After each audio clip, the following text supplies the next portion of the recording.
weekend, $3 billion deal to build a new stadium on the site of old RFK Stadium. So D.C., Washington hasn't played since they left RFK. They've been in Northern Virginia, I believe. So they're actually moving back in the district. The new stadium plans will have the ability where you will, from the stadium, be able to see the monument. Oh, that's cool. Boy, RFK, to me, growing up watching those games in the 80s, seemed like a complete shithole. It did. Like it was about to fall in. It did. I didn't like watching the Redskins.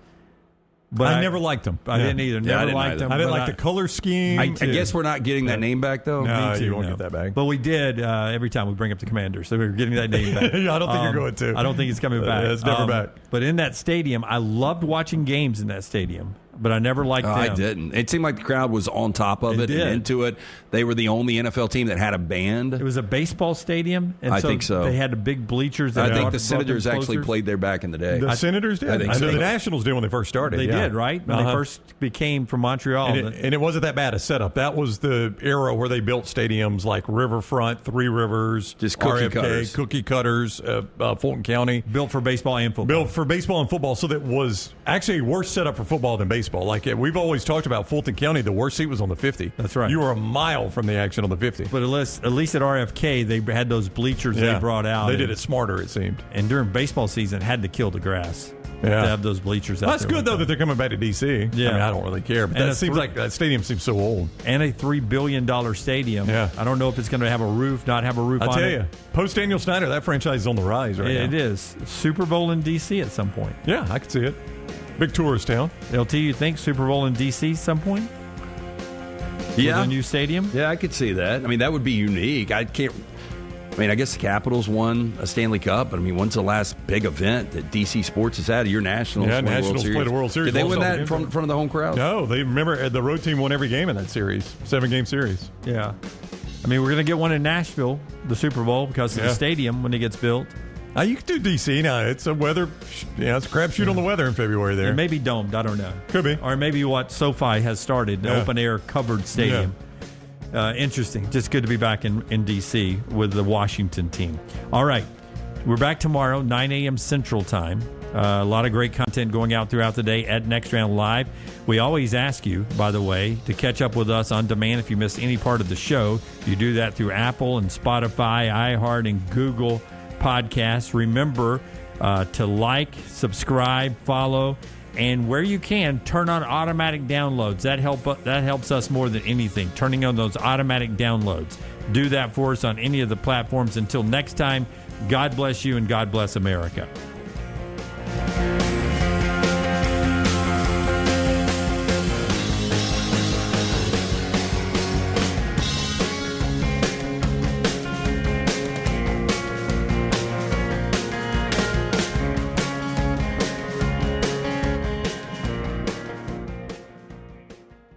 By now, you guys know how I feel about my fashion. However, did you know that I care about your fashion choices?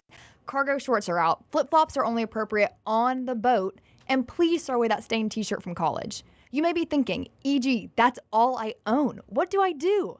Here's what you do. Go to nextround.store and fill your cart with a wardrobe that is approved by me. Stock up on logo t-shirts, hoodies for football season, and hats for every day of the week. Trust me on this one and head over to nextround.store to get stocked up for this season. Think about the best summer nights of your life. How many of those were in a great t-shirt?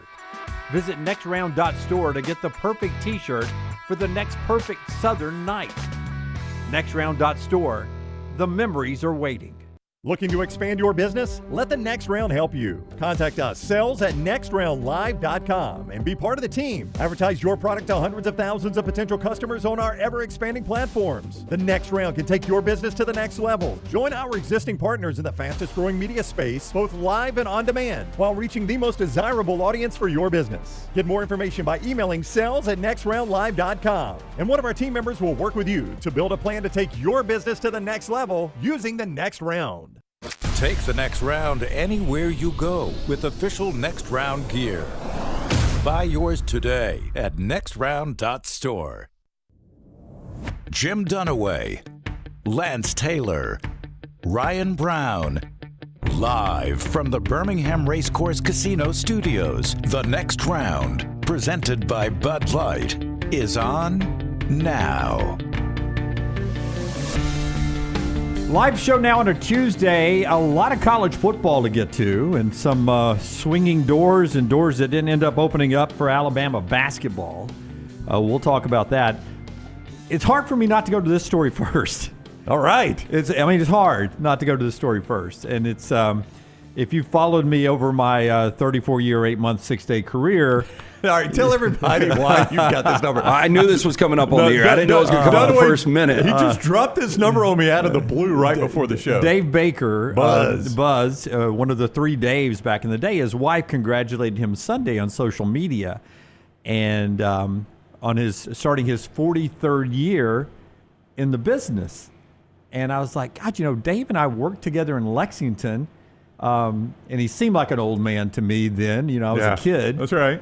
And I was like, I wonder how long I've been doing this, because I just throw out 30 years. So I do one of those things. I know the first day I started working was August 22nd, 1988. Now, was that at the Alabaster AM radio station? No. This is just at CBS 42. This is taking this out. My first job out of college, I graduated college August 12th. So August 22nd, 1988, and I threw it into one of those things that said, how long ago was August 22nd? And on Sunday, it was, so this is actually day 7 of this. You've already lost count. 34 years, 8 months, and 5 days on Sunday. So this is 34 years, 8 months, 7th day of my career. And usually, you guys tell me all the time, Jim, you're too serious, too sporty, you talk too much sports, blah, blah, blah, blah, blah. We don't tell you that. Do more non-sports Mosley stuff. says that about the Mosley, basketball. that's It's not us. You guys do it all the time. So People like our personal life. Occasionally, there is a non-sports story that blends into sports that intrigues me tremendously that I'll even lead a show with. All right, let's do it. And it involves TMZ. TMZ now chiming in on Bill Belichick and his 24-year-old girlfriend with more details of the interview from CBS Sports and some reaction from North Carolina, anonymous North Carolina personnel, as how they describe them, people with the University of North Carolina. How do you think this is playing, LT? Well, I think going back to something we talked about, and we did our question of the day, and I'll let Brown give you more information on that. But I think during the interview, when she was like, we're not going to answer this, I think people are really intrigued when the question was asked, how did you guys meet? Here's the headline at TMZ. Jordon Hudson, nightmare during Belichick interview, ... stormed off set. This is new information here. Jordon Hudson this is the way TMZ writes it, love them. Jordon Hudson went completely off the rails during Bill Belichick's CBS interview to the point where she stormed out of the room and delayed shooting for 30 minutes. Sources familiar with the situation inside the room tell TMZ Sports. Belichick agreed to do a sit-down with CBS Morning to promote the new look and the new book coming up. Showed up with no North Carolina sports information person. Nobody, not his agent. The only person with him was his 24-year-old girlfriend. And at one point during the interview, she gets upset, walks out of the room, expecting, as they write, BB, as she calls him. Oh, no. She does not call it BB. BB to follow. It's unclear if Coach agreed to follow, but the blow-up delayed the whole interview for about a half an hour. She's in another room going, BB! Yeah. Are you coming? So this is Bill Belichick. Wait. Now let me finish this real quickly, because I want your full reaction to this, LT. The scene was so disruptive that the source tells us the CBS News interview, and this guy, I can't pronounce his last name, Dokable or whatever. He's a professional with CBS. Yeah, he's probably interviewed heads of state. When you think, he's probably had to sit down, He's probably had that media vest on and a helmet in the Ukraine, right? Yeah. He's probably sat down with Zelensky and all that crap. Was so spooked and uncomfortable with the situation that when they got back into the room to finish the interview, he cut it short, and they canceled a second interview and pieced together what they had for the 7-minute interview that was on there. Getting us to North Carolina, 2 different people that work with the university. One person says that it is not sitting well with some of the money people now, this relationship. And a personnel person says, a growing sense that this is a problem, end quote.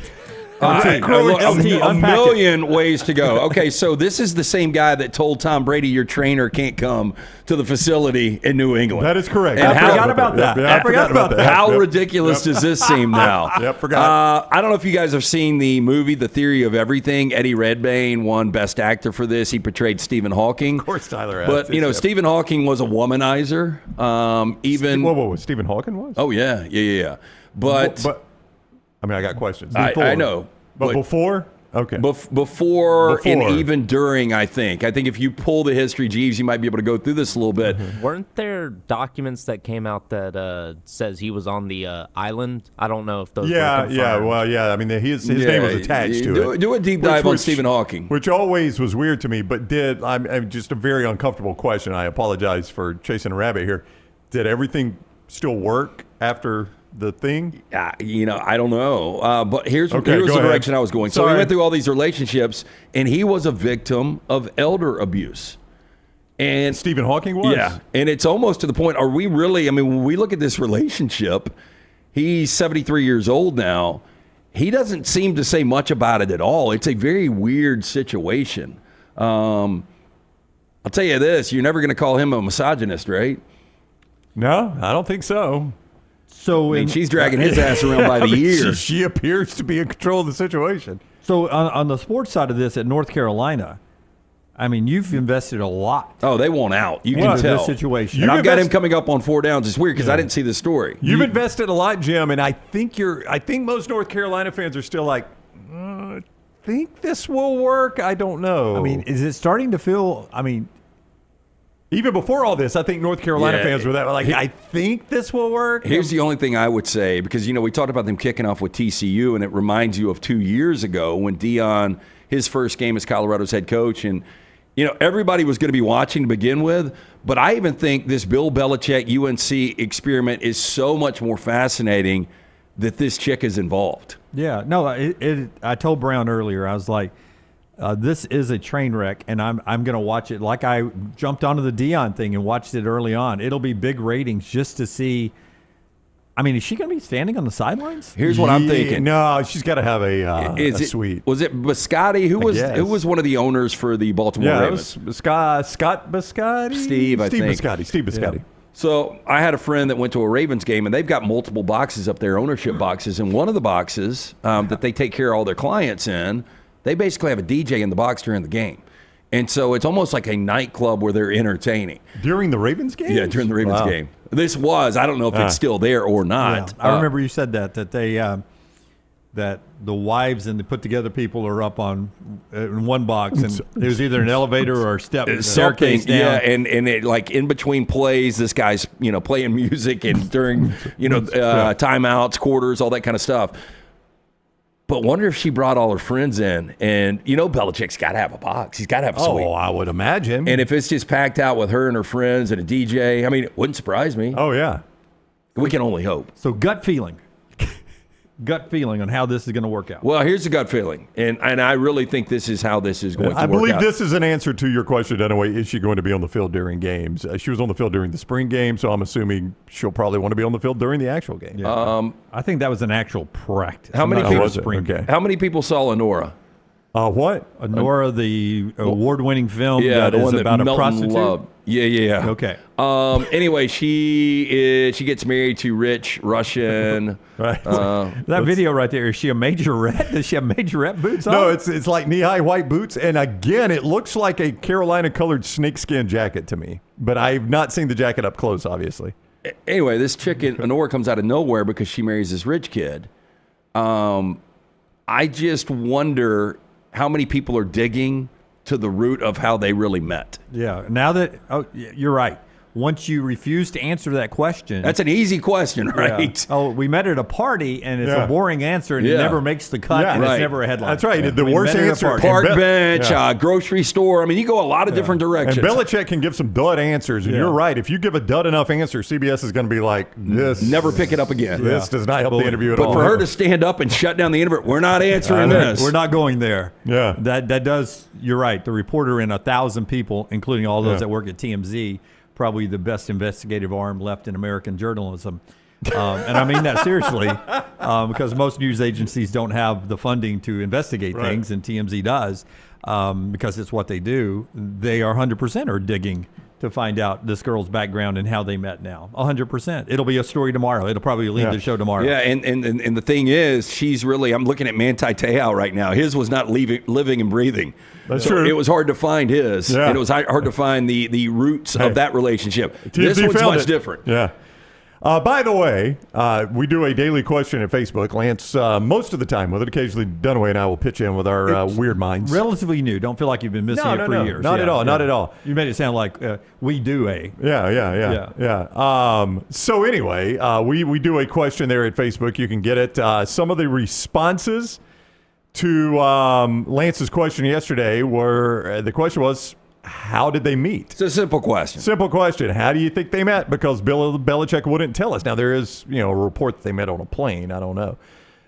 So Scott's got some of... And by the way, that would have been a simple answer, it would have been. Yeah, we met on a plane. Because he doesn't seem like a first-class guy as much money as he has. Oh, really? I don't know. I bet he is now. I thought he was a private jet guy. Or he probably sits coach. He's probably up front. He seems like a bus guy. Yeah. Man. Next Round Live on Facebook. We encourage you to go comment on that every single day. So some of the comments. Where did they meet? Casey says, obviously they met at Innisfree. Zach and Lisa showing you that the OnlyFans, those were not the only OnlyFans, by the way, but just a couple of OnlyFans that were in there. Tony Ward says Hooters. C. Stu, she sold him Girl Scout cookies and he needed Samoa. Oh, I get it. Some more of those cookies. You get it, Tyler? Yeah. There's two jokes there, Tyler. She's young enough to sell Girl Scout cookies and he needed Samoa. I am glad you explained that. I had to explain it to Tyler. He's young. I do think this is going to be fascinating. I mean, I don't think there's any way they could have met that would be so scandalous that North Carolina would be like, oh, what have we done? I think it's more to the point now, like, are we getting a completely sane Bill Belichick? Yeah. Because I remember there was a time when he was like at a Celtics a finals game and he had a younger girl with him and people talked about it a little bit, but didn't seem like that big of a deal. It almost seems like he doesn't have a tongue anymore. It's like he doesn't talk. Yeah, it's not a good look for one of the greatest coaches in American sports history. He needs to, let's see, how can I phrase this? Pick himself up by the bootstraps, take the reins, something to get his image back. One of the cringiest things to me, and you can only determine what's cringy to you. I don't mean to say this is universally cringy. I just mean to say it's cringy to me. Okay, is that enough of a disclaimer? Is when a really old dude starts dating a really young girl and she tries to like entirely young him up. Yeah. That is one of the cringiest things. And I tell you, it's so weird, this connection. Dunaway, I don't know if you remember this moment, but the first national championship game we went to, Alabama, Texas, we were at the Rose Bowl. We were down on the field before the game, and Robert Kraft was there for some reason. Do you remember this? Oh, yeah. And I think his wife had just passed, maybe, or... Oh, yeah. And he had a young girl on his arm. You remember that? Yeah. And the way he was dressed. And this was like 70-year-old Robert Because Kraft. we're used to him just wearing the French cuffs all the time. Yeah, but buddy, he was dressed like they had just been in the club. And Well, we had a friend. He was in all black, wasn't he? yeah, I mean, but it was open collar. Open collar. I mean, you could tell it. You could tell she had dressed him, and he looked completely out of place. I'll It was say- closer to Prada than it was Brooks Brothers. Correct, yeah. Friend, Yes, more of absolutely. associate. You guys will remember this decade plus ago. He got a divorce and started dating somebody younger, and he completely, like, I was used to seeing him in, one wardrobe or attire, and then the way he started dressing was pretty amazing. Yeah. Yeah, it is a little cringy. Now, there's an age gap where you can make it work, but I'm talking like really old, really young. Like this Belichick thing. Now, he hasn't started dressing from Prada yet. Yeah, and Boy, I feel like we're only a step away here. And I'm sure people are like, hello, Pot, this is Kettle talking about me. My age gap is not even, this is otherworldly when we're talking about Belichick to Jordon Hudson. Yeah. And I still dress the same. The thing that is the connection there, Brownie, is that Kraft and Belichick used to work together. Well, yeah. So and you just wonder you just wonder what kind of parties that they were throwing and if that's where they met. Well, hey, that's part of the speculation. I mean, there's a lot of speculation out there. So we'll see. And they don't talk anymore. Would you? I mean, Taylor, keep an eye and let us know when we're blocked by North Carolina football. Just let us know. Hopefully sooner than later. Let us know when we're officially blocked. It's on the way by Bill Belichick and North Carolina. Do you football. think this comment has ever come out of Bob Kraft's mouth? We used to be friends. We used to have great parties, and you took one of the party favors home with you. Yeah. That's all I'll say. I'm not going to get in details. I don't want to get in trouble One of here. those little pointy hats? Bill, maybe. we were talking about the flowers in the middle of the table. You could take those with you. Not part of the cake. All right, that's TMZ in North Carolina, and college football. I mean, it's a proud athletic department that is. I mean, just picture this: if it was Alabama and Auburn going through this, or an SEC school going through this would be bad. It would be sad. And I remember people making a big deal out of Dan Mullen's wife. Do you remember the video of her kissing each player on the cheeks? On the cheek. I mean, It was a sweet thing, and people made such a big deal out of that. And that's the only thing I've ever seen about Dan Mullen's wife. Rita Rodriguez's hair. Yeah, Rita Rodriguez's hair. I mean, those are the only things you've ever seen. Like Terry Saban was pretty visible, but there was never anything. Yeah, like, I don't care, like the helicoptering or the plane move on the beach. It's kind of weird.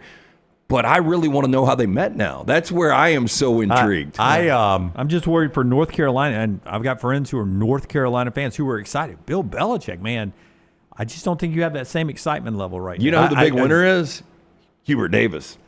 Yeah. I mean, heat off him a little bit. I mean, he's coming off a year where it wasn't good for Carolina, and nobody's talking about Hubert Davis. I do remember the day at Shoal Creek when Christy Malzahn made sure to tell us she followed us all on social media, and then followed it up with, I'm watching you guys. Yeah. That move right there. Yeah. It's like, that was interesting. Yeah, and by the way, you two are way too boring for us to say anything of any substance. Yeah, trust me. Get more in the Belichick arena here. That was back when we carried Gus's news conference on Jocks, and I just wanted to say, if you would get him to talk a little bit longer so we can finish our club sandwiches from Hamburger Heaven. That's right. He don't have enough time to eat lunch. Yeah, the Saban news conference went plenty for us to eat our club sandwiches in our fries. What could go wrong? You guys remember when Sherry Shula got up on, was it Sherry Shula that got up on Feinbaum? That was Godfrey's wife. Godfrey's wife. Yeah, it was Godfrey's wife. Yeah. Godfrey's wife. And I really wonder what direction this is going to go, because there's going to be people that will cover the game, and they're really not going to care about North Carolina football. They're probably going to try to get a soundbite out of her. No, absolutely. I've done local news before. You're going to have a news reporter who at some point is going to do a sit down with, what's her name, Jordon Hudson. Yeah, because Jordon every Hudson. News director in North Carolina is telling their sports guy that, like, we've got to get the sit down, right? Isn't that the way that works? Hey, people are watching. Yeah. They're not turning. They're all over this story. Our clicks are up here, so let's put that. We're going to tease it in the first block to the second block. Get it past the click pure in the prediction Nielsen here. rating. Pure prediction. So put it in the pre-show tease.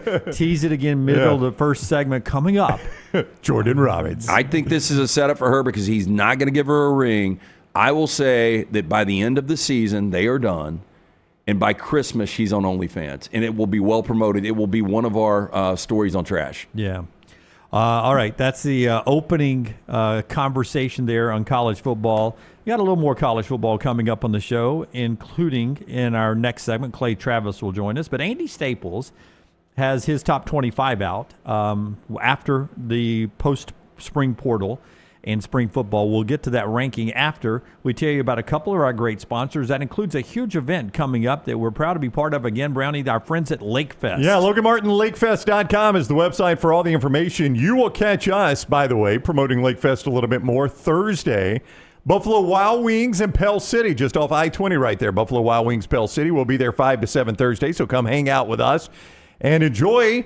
Coming up May 9 through 11, the 15th annual Logan Martin Lake Fest and Boat Show, presented by Am First, Logan Martin Lake right there in Pell City. It is totally free to the public. Bama's biggest in-water boat show, 80 boats and vehicles on display. Lake lifestyle vendors, food trucks, beer garden, live music all weekend, tons of giveaways. Don't forget the fireworks show Friday night honoring the United States veterans. Mermaids and Mateys parade on Saturday. Free mimosas for Mom on Sunday. LoganMartinLakeFest.com for all that info. For the first time in the history of Lake Fest, AmFirst is offering a 0.5% off interest rates. That could save you as much as $100 a month and up to $12,000 over the life of the loan. LoganMartinLakeFest.com. And our friends at Way to Wellness. Leslie is the captain of that team down there at Way to Wellness. The website is aplanforme.com. planforme.com. Our friends at Weight of Wellness there can help you jumpstart your weight loss, get in better shape here in the summer of 2025 and carry that the rest of your life, help you with blood pressure, cholesterol numbers, and all that through a better way of eating, motivation, board-certified professionals that can help you. They've got a variety of ways to do it, including injection therapy, meal replacements, protein bars, actual meals for you there that they can lay out for you over a course of a week, 2 weeks, a month. Best part of this, no contracts, no sign-up fees, and your first consultation's absolutely free. And these are not cookie-cutter plans. You walk in and everybody gets plan A, plan B. They're designed specifically for you. That's where Leslie's long history, long track record of success comes in. It's Way to Wellness, your journey to healthy living. All right, Andy Staples has post-spring top 25 out. I'll give them to you here, but the one I want you to pay attention to is Auburn in at number 13 on the list. So here's the rankings from Andy Staples, our friend with On3 Sports. Andy will be on the show again soon. Texas 1, Notre Dame 2, Clemson 3, Penn State, Ohio State rounding out the top 5, Oregon 6, Alabama firmly in the playoff is the second best SEC team, according to Andy, at number 7. Don't want to skip over that, Rural Tide. Georgia is 8, Illinois 9, Florida is 10. Has Andy fallen and hitting his head? Texas Tech 11, South Carolina 12, Auburn 13, SMU, LSU 15. Other SEC teams include Ole Miss at 19, Tennessee, post-Nico departure, in at number 21 there. First off, your reaction to seeing Auburn at 13 in a very respected top 25 ranking. It's not going to surprise me. I thought Auburn would be much better in year 2. A lot of that, unfortunately didn't play out for Auburn fans because Peyton Thorne wasn't the quarterback that we had been hyped up. Hugh Freeze hyped in the offseason. I do think Jackson Arnold is in a much better spot. I think these receivers are going to be really good. It's not going to surprise me. I think Auburn, I just feel like I'm saying exactly what I said last year. Auburn's schedule is really difficult. If things break their way, I could see them get to 10 wins. 10 wins, going to put them right there on that fringe, 9 or 10 wins of getting into a college football playoff. So this doesn't blow me away. I think this is about as high as you will see anybody have Auburn in the preseason. Yeah, that spot right there, 13. You're on the transition line for the playoff. That'd be a tough spot to be. It's where we saw Alabama, South Carolina, Miami, Ole Miss right in that same situation last year, right? I mean, you're right there basically battling Florida, South Carolina, and Auburn. 3 people probably vying for 2 spots or 1 spot out of the SEC. If Auburn just lost to the 3 best teams, let's say they are 9-3. Okay. Lose to Alabama, Georgia, and I don't know who the 3rd best team on their schedule is. Well, I mean, they have some tough road games. They got to go to Oklahoma, to A&M. Oklahoma's going to be so much better. You want to make it Oklahoma then? So that's their 3 losses. So your 9 wins are at Baylor, Ball State, South Alabama, at A&M, Missouri, at Arkansas, Kentucky, at Vandy, and Mercer. I don't know if that gets you in at 9-3. I don't think it does. It would, but my other point there would be it is 9-3, but boy, that would be an underwhelming. Yeah. I hate to be this guy, but that would be a somewhat underwhelming 9-3 with those wins. To your point, the reason Alabama was in the mix for 9-3 last year was their win over Georgia. Correct. It was such a marquee win. Yeah. Well, and that 9-3 that we just laid out, it would be Auburn losing their final regular season game at home. Yeah, and Ole Miss was in because of their win against Georgia. It was the reason they were in the discussion even to that point. So, yeah, I mean, you've got to have something to hang your hat on. Now, look, that doesn't mean Auburn's going to lose to the 3 best teams. I was just making that point. Like, if that were your 9-3 and that list of wins I just gave you, you would be like, okay, obvious step forward at 9-3. Hadn't been there in a minute, but that was a bit of an underwhelming 9-3. Here's cut 1, Hugh Freeze. This is after the Auburn A-Day game. I was down there for that contest, and I brought this back just to tell you why people like Andy Staples believes that Auburn will look different this year. It's been a 3-year plan of changing the roster for Hugh Freeze. Obviously, anytime you take over a program of this magnitude that has the expectations Auburn does, it's there's a reason you got it, and so and that's certainly not casting judgment on anyone else because you never know really what happens till you walk into someone else's shoes. But you have to have top 10 recruiting classes in this league to form an elite roster. And I felt like we could do that at Auburn, and we have in the 2 recruiting classes we've had, and the roster therefore looks different. And I thought it would take 3 to really have the roster to where it rivals those of the elite in this conference, and that's probably still accurate. But I do feel optimistic that with the 2 we've had, we can compete, should compete this year, and so it does look different. So let's go line up and see what we got. So where did Andy have them? 13? Yeah, 13 in the country, not in the SEC. As far as like the post rankings, they were 14th and 19, and they were 10th and 17. But it's been a long time since they've been that high. I mean, it goes back to when Malzahn was still in good graces, basically, that they were 9-3. And that 14, they ended up 9-4, and they were 10-4 when they were 10th. I mean, it feels like Auburn's been in the desert a minute, doesn't it? I mean, the end of the Malzahn era wasn't great. The Harsin era was terrible. The start of the Freeze era hasn't been great. I mean, they've kind of been wondering. We've seen longer periods wandering in the desert, figuratively. Obviously, we saw one, in the Old Testament, it was 40 years. But we've seen longer periods figuratively in college football, but this one feels longer. A lot has happened. 6 of the last 7 years, they've lost at least 5 games, 4 consecutive 7-loss seasons, and the only other one in that 7-year span was a 9-4. So okay, hard questions. Last time Auburn had quarterback right was?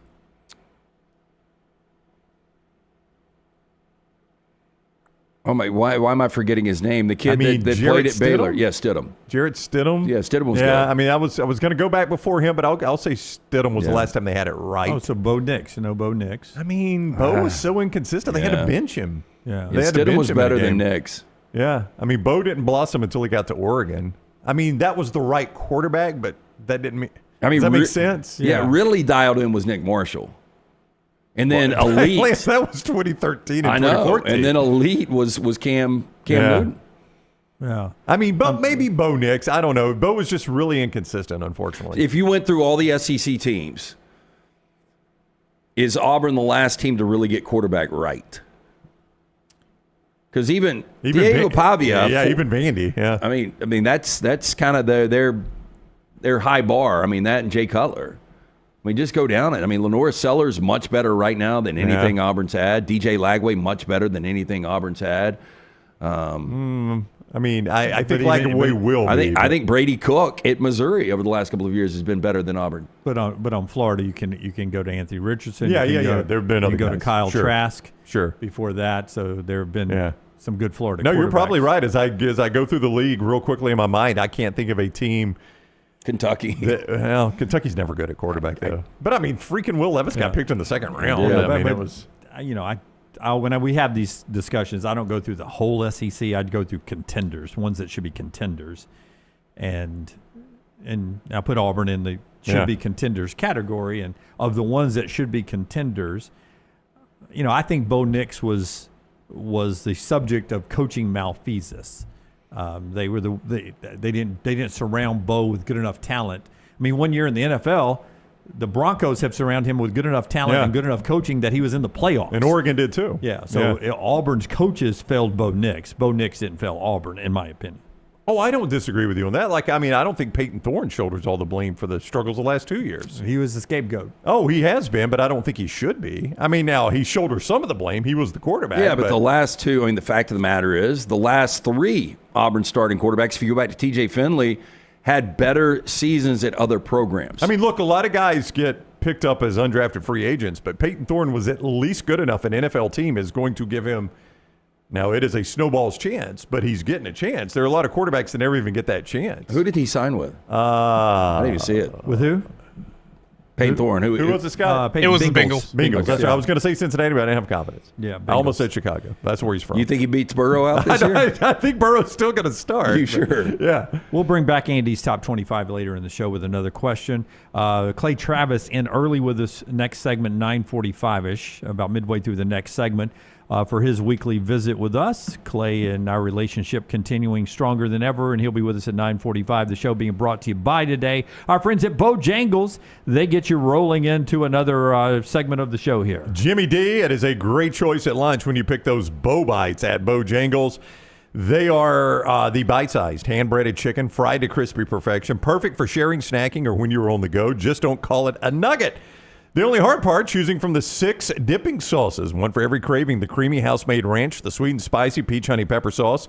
It all depends on what kind of mood you're in. Head to your nearest Bojangles today. Discover the dippable, shareable, craveable Bo Bites. It's Bo time. And our friends at Hemp Hill Services bring you Lance'sLock.com. Yeah, coming off a nice 3-1 last night. Want to know in the NBA postseason? Jump on board and win with us. 205-229-2090. Hard to stop a train. Right now, $1,000 off that HVAC unit. 0% financing. Call Adam, Chad, Andrew. The guys there. Hard to stop a train. 205-229-2090 or hemphillservices.com.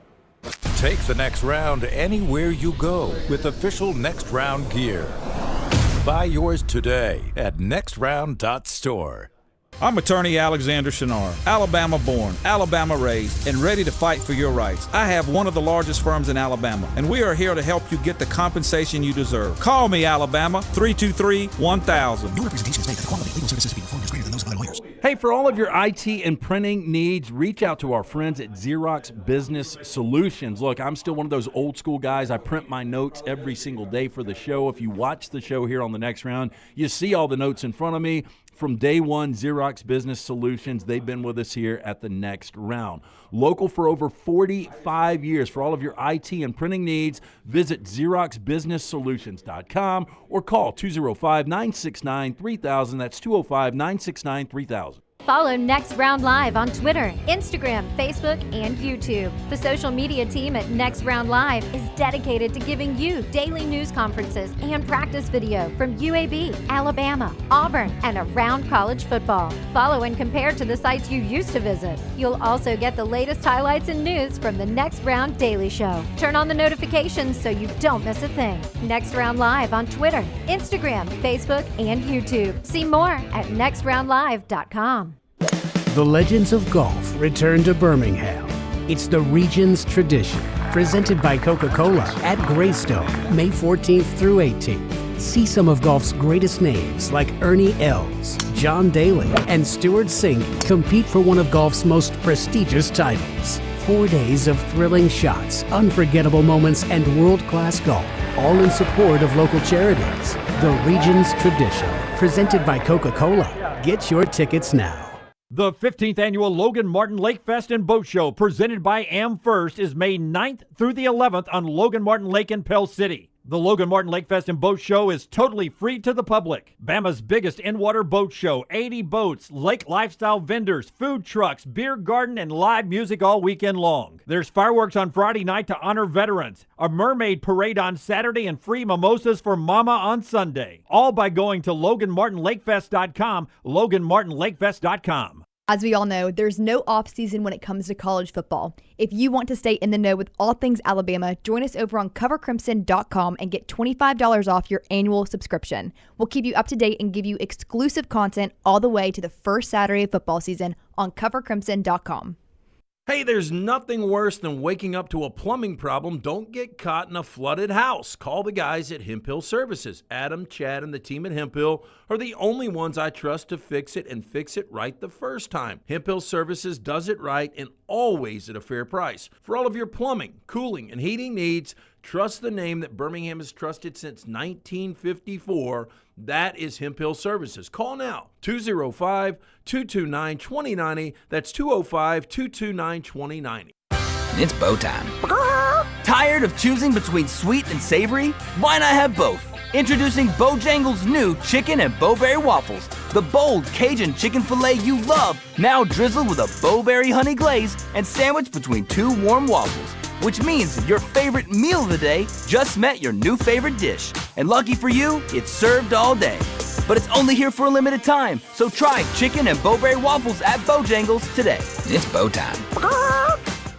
All right, Auburn fans, I want you to become a member of thebarnauburn.com and join in on the fun. Whether it's recruiting discussions, off-season chatter, or the latest Auburn athletics news, we've got it all. Get $25 off your annual subscription when you sign up for your account at thebarnauburn.com today. War Eagle. I'm attorney Alexander Shunnarah, Alabama born, Alabama raised, and ready to fight for your rights. I have one of the largest firms in Alabama, and we are here to help you get the compensation you deserve. Call me, Alabama, 323-1000. No representation is made that the quality of legal services to be performed is greater than those of other lawyers.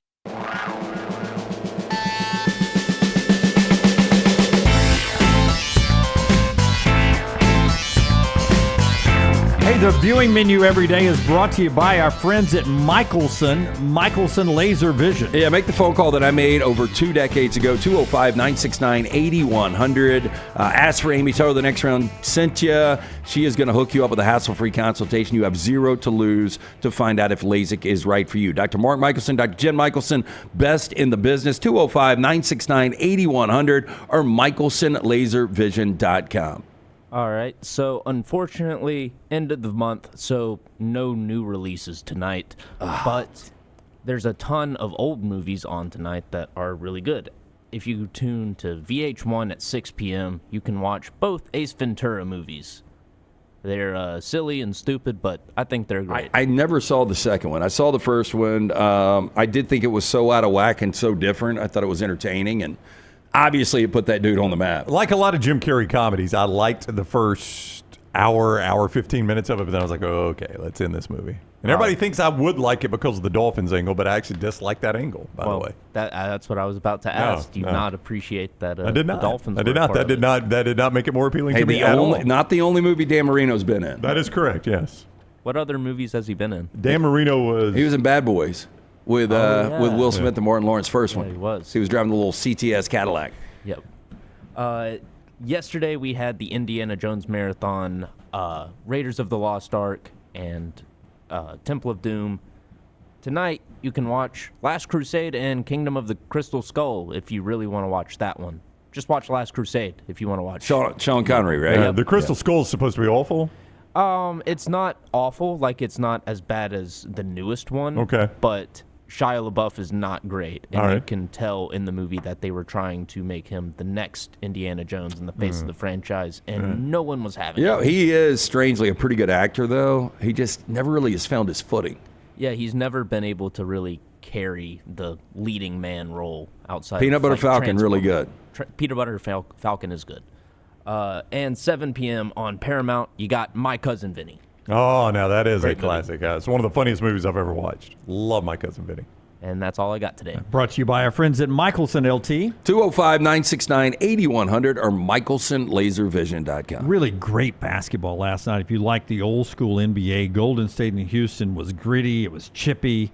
You had some shoving. You had some kicks to the groin area from Draymond. It was a good basketball and a shot at the end that looked like it was on line. Golden State wins it 109-106. Jimmy Butler in pain scored 27. The other game was the great game. 3-1 Warriors up in that one. Which the other game, the blowout? I was kidding. No, the Warriors, I mean, for Houston to blow that game late like they did, and Jalen Green hasn't shown up since game 3. Now down 3-1, this thing is over. Steve Kerr, 10-1. All-time as a head coach for Golden State when he's up 3-1. I think you guys probably remember the 3-1 lead they lost when LeBron. Draymond got suspended for Game 5 and LeBron and Cleveland comes back and wins that. That series is over. And the Heat, you talking about embarrassing? Yep. Worst lopsided series in NBA history, a 122-point differential. I think the first time I checked that game, it was 53-21. And that was mid-second quarter, and I'm like, how does an NBA team only have 21 points mid-second quarter? That's really you know difficult what the to score do. was at halftime, right? Were they down 60 at one point? I think they were. That's an absurd question, but I think you might be right. They were down 72-33. I mean, they were down basically 40 at half. Yeah. They had given up 72 at the half. I mean, they got outscored in that sweep by an average of 30.5 points per game. Spoelstra, who never loses his job, was in the NBA Finals in 2023. Now, they're in the playoffs every year.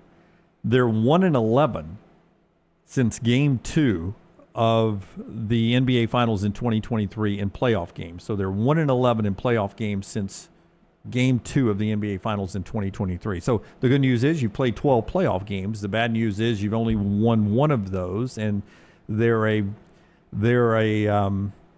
long way from Miami's heydays with LeBron and those guys. The organization's good, but people are starting to question Pat Riley. Well, Pat Riley is 80 years old. That's what I'm saying. Yeah. Is it maybe time to shut him down? I don't know. I mean, he's won 3 championships. He has been to 7 finals. As you said, Spoelstra was just there 2 years ago. I mean, they traded away their best player in Jimmy Butler. Yeah, what do you expect? Yeah, I mean, the reason Golden State is where they are is because of that guy. You go through every team that has an opportunity to win a championship this year, and you're going to find a top 10 player on all of these rosters. Now, I say that. I don't know if Donovan Mitchell is that guy for Cleveland, and Cleveland is doing it more as a team. But Miami's just been handcuffed down the stretch. So I didn't expect anything out of Miami in the postseason. But, of course, I didn't expect that we were going to lose every game by 30 points. 4 games tonight, 2 on the NBA television network, 2 on TNT, including 3 closeout games if the Pacers, the Knicks, and the Celtics win. The 9 o'clock game on TNT is the Clippers in Denver. Back in Denver, that series is tied 2-2 in basketball there. Clay Travis in a second. The show being brought to you by our friends at the Regions Tradition. Brownie, we're getting ready for golf out there. Coming up, that's a couple of weeks, mid-May. It is coming up in mid-May, Jim. The Regions Tradition will be here before you know it. It is a great time when the Legends of Golf return to Birmingham. The Regions Tradition presented by Coca-Cola, May 14th through 18th there at Greystone. See some of golf's greatest names like Ernie Els, John Daly, Stuart Sink. They compete for one of golf's most prestigious titles. 4 days of thrilling shots, unforgettable moments, world-class golf, all in support of local charities by the Regions Tradition, presented by Coca-Cola. Get your tickets now. All right, so one thing to keep an eye on in the NBA this offseason is will the Greek freak Giannis get traded? Betting odds are Brooklyn, likely destination. There are other teams, but 3-1 odds he ends up in Brooklyn. Milwaukee's season could be one of those that ends tonight if they don't beat the Pacers in Indianapolis.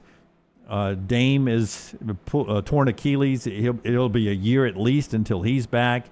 That's an organization that got old quick, and Giannis has some prime left. You think he ends up playing somewhere else? Yeah, I think he's gone. And, you know, if you're a Bucks fan, it sucks. But when you knew that you had this talent, when he kind of evolved as an MVP and ultimately won you a championship, that's just one of those markets. They're not going to be able to keep a guy like Giannis. And, you know, you bring Damian Lillard in and you feel like, man, this is one of the best 1-2 punches in the NBA. What are they going to be able to do?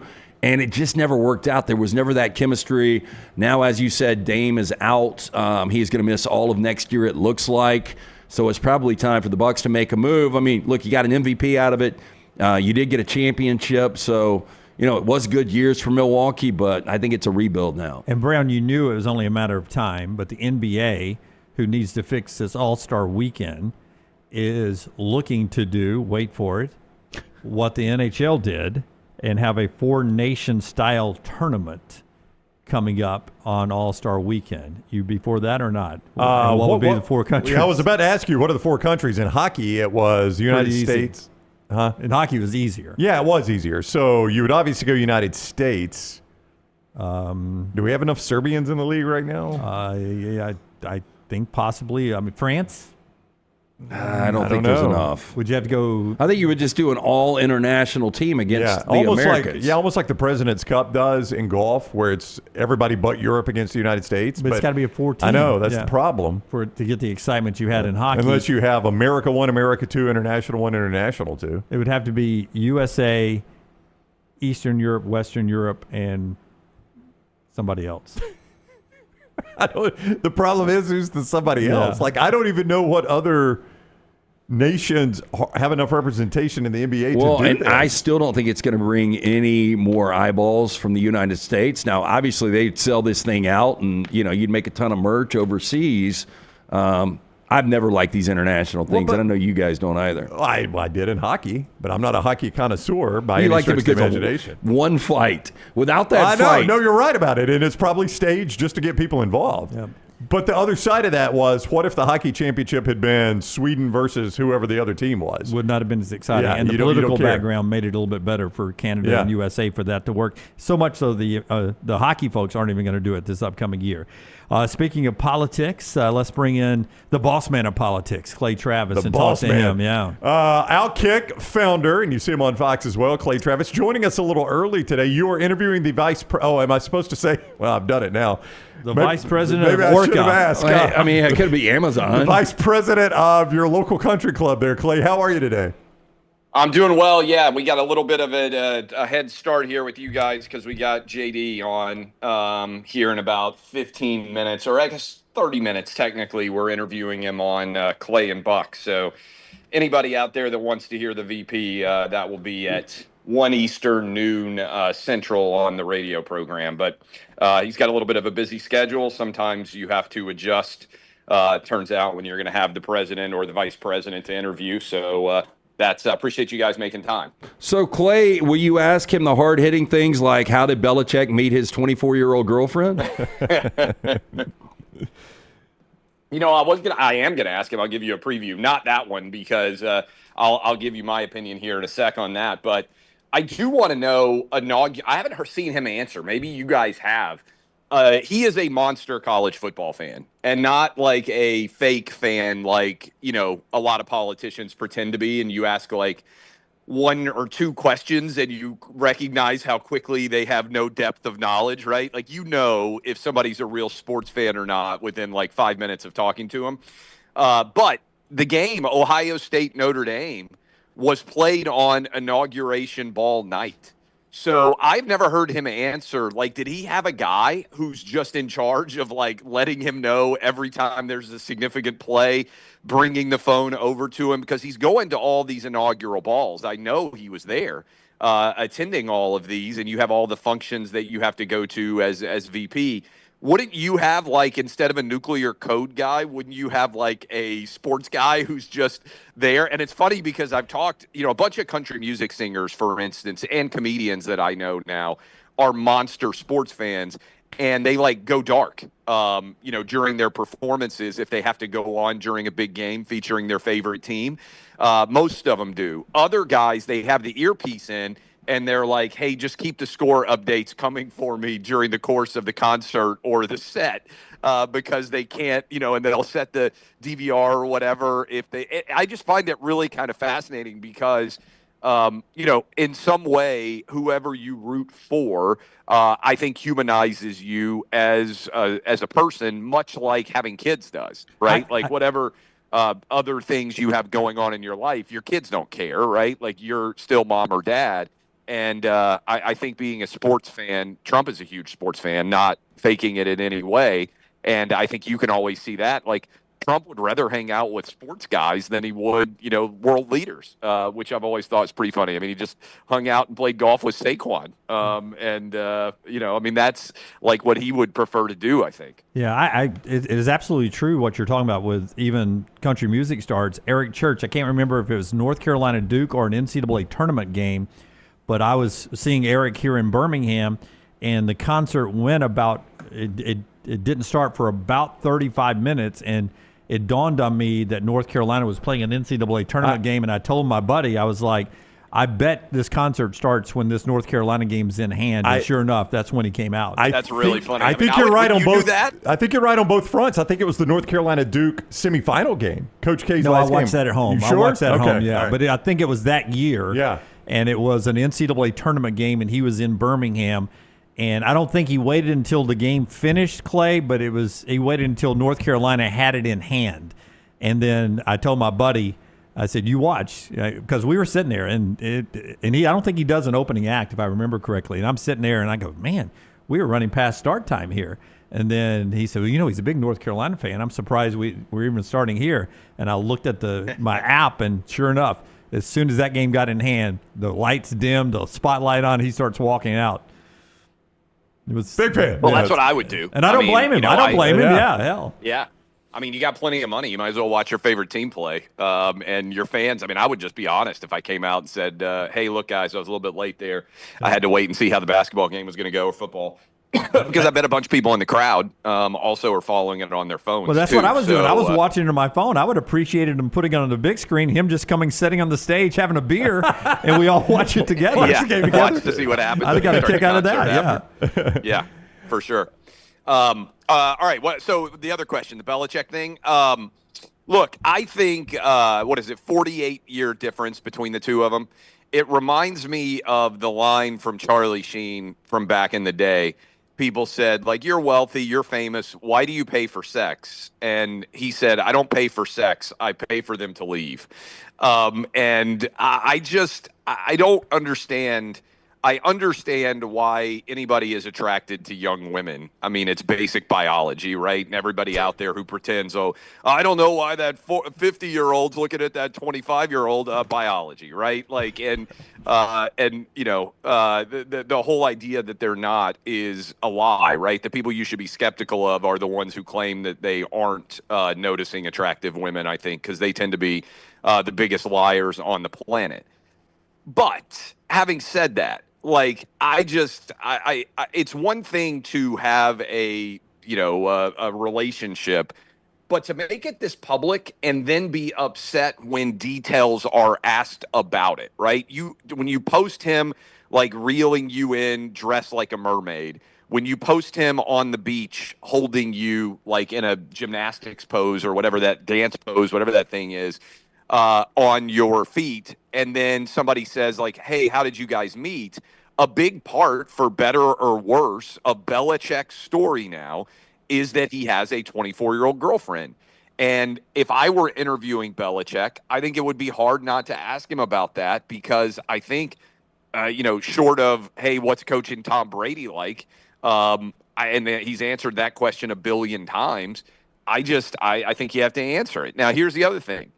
I think if you're Belichick, you might have to reflect a bit on your life when you are wearing a sweatshirt that is older than your current girlfriend for an interview, which I would bet that Navy sweatshirt that he was wearing is older than the girl that he's dating. Now, It was his dad's. It has to be, yeah. It's almost my age. Yeah.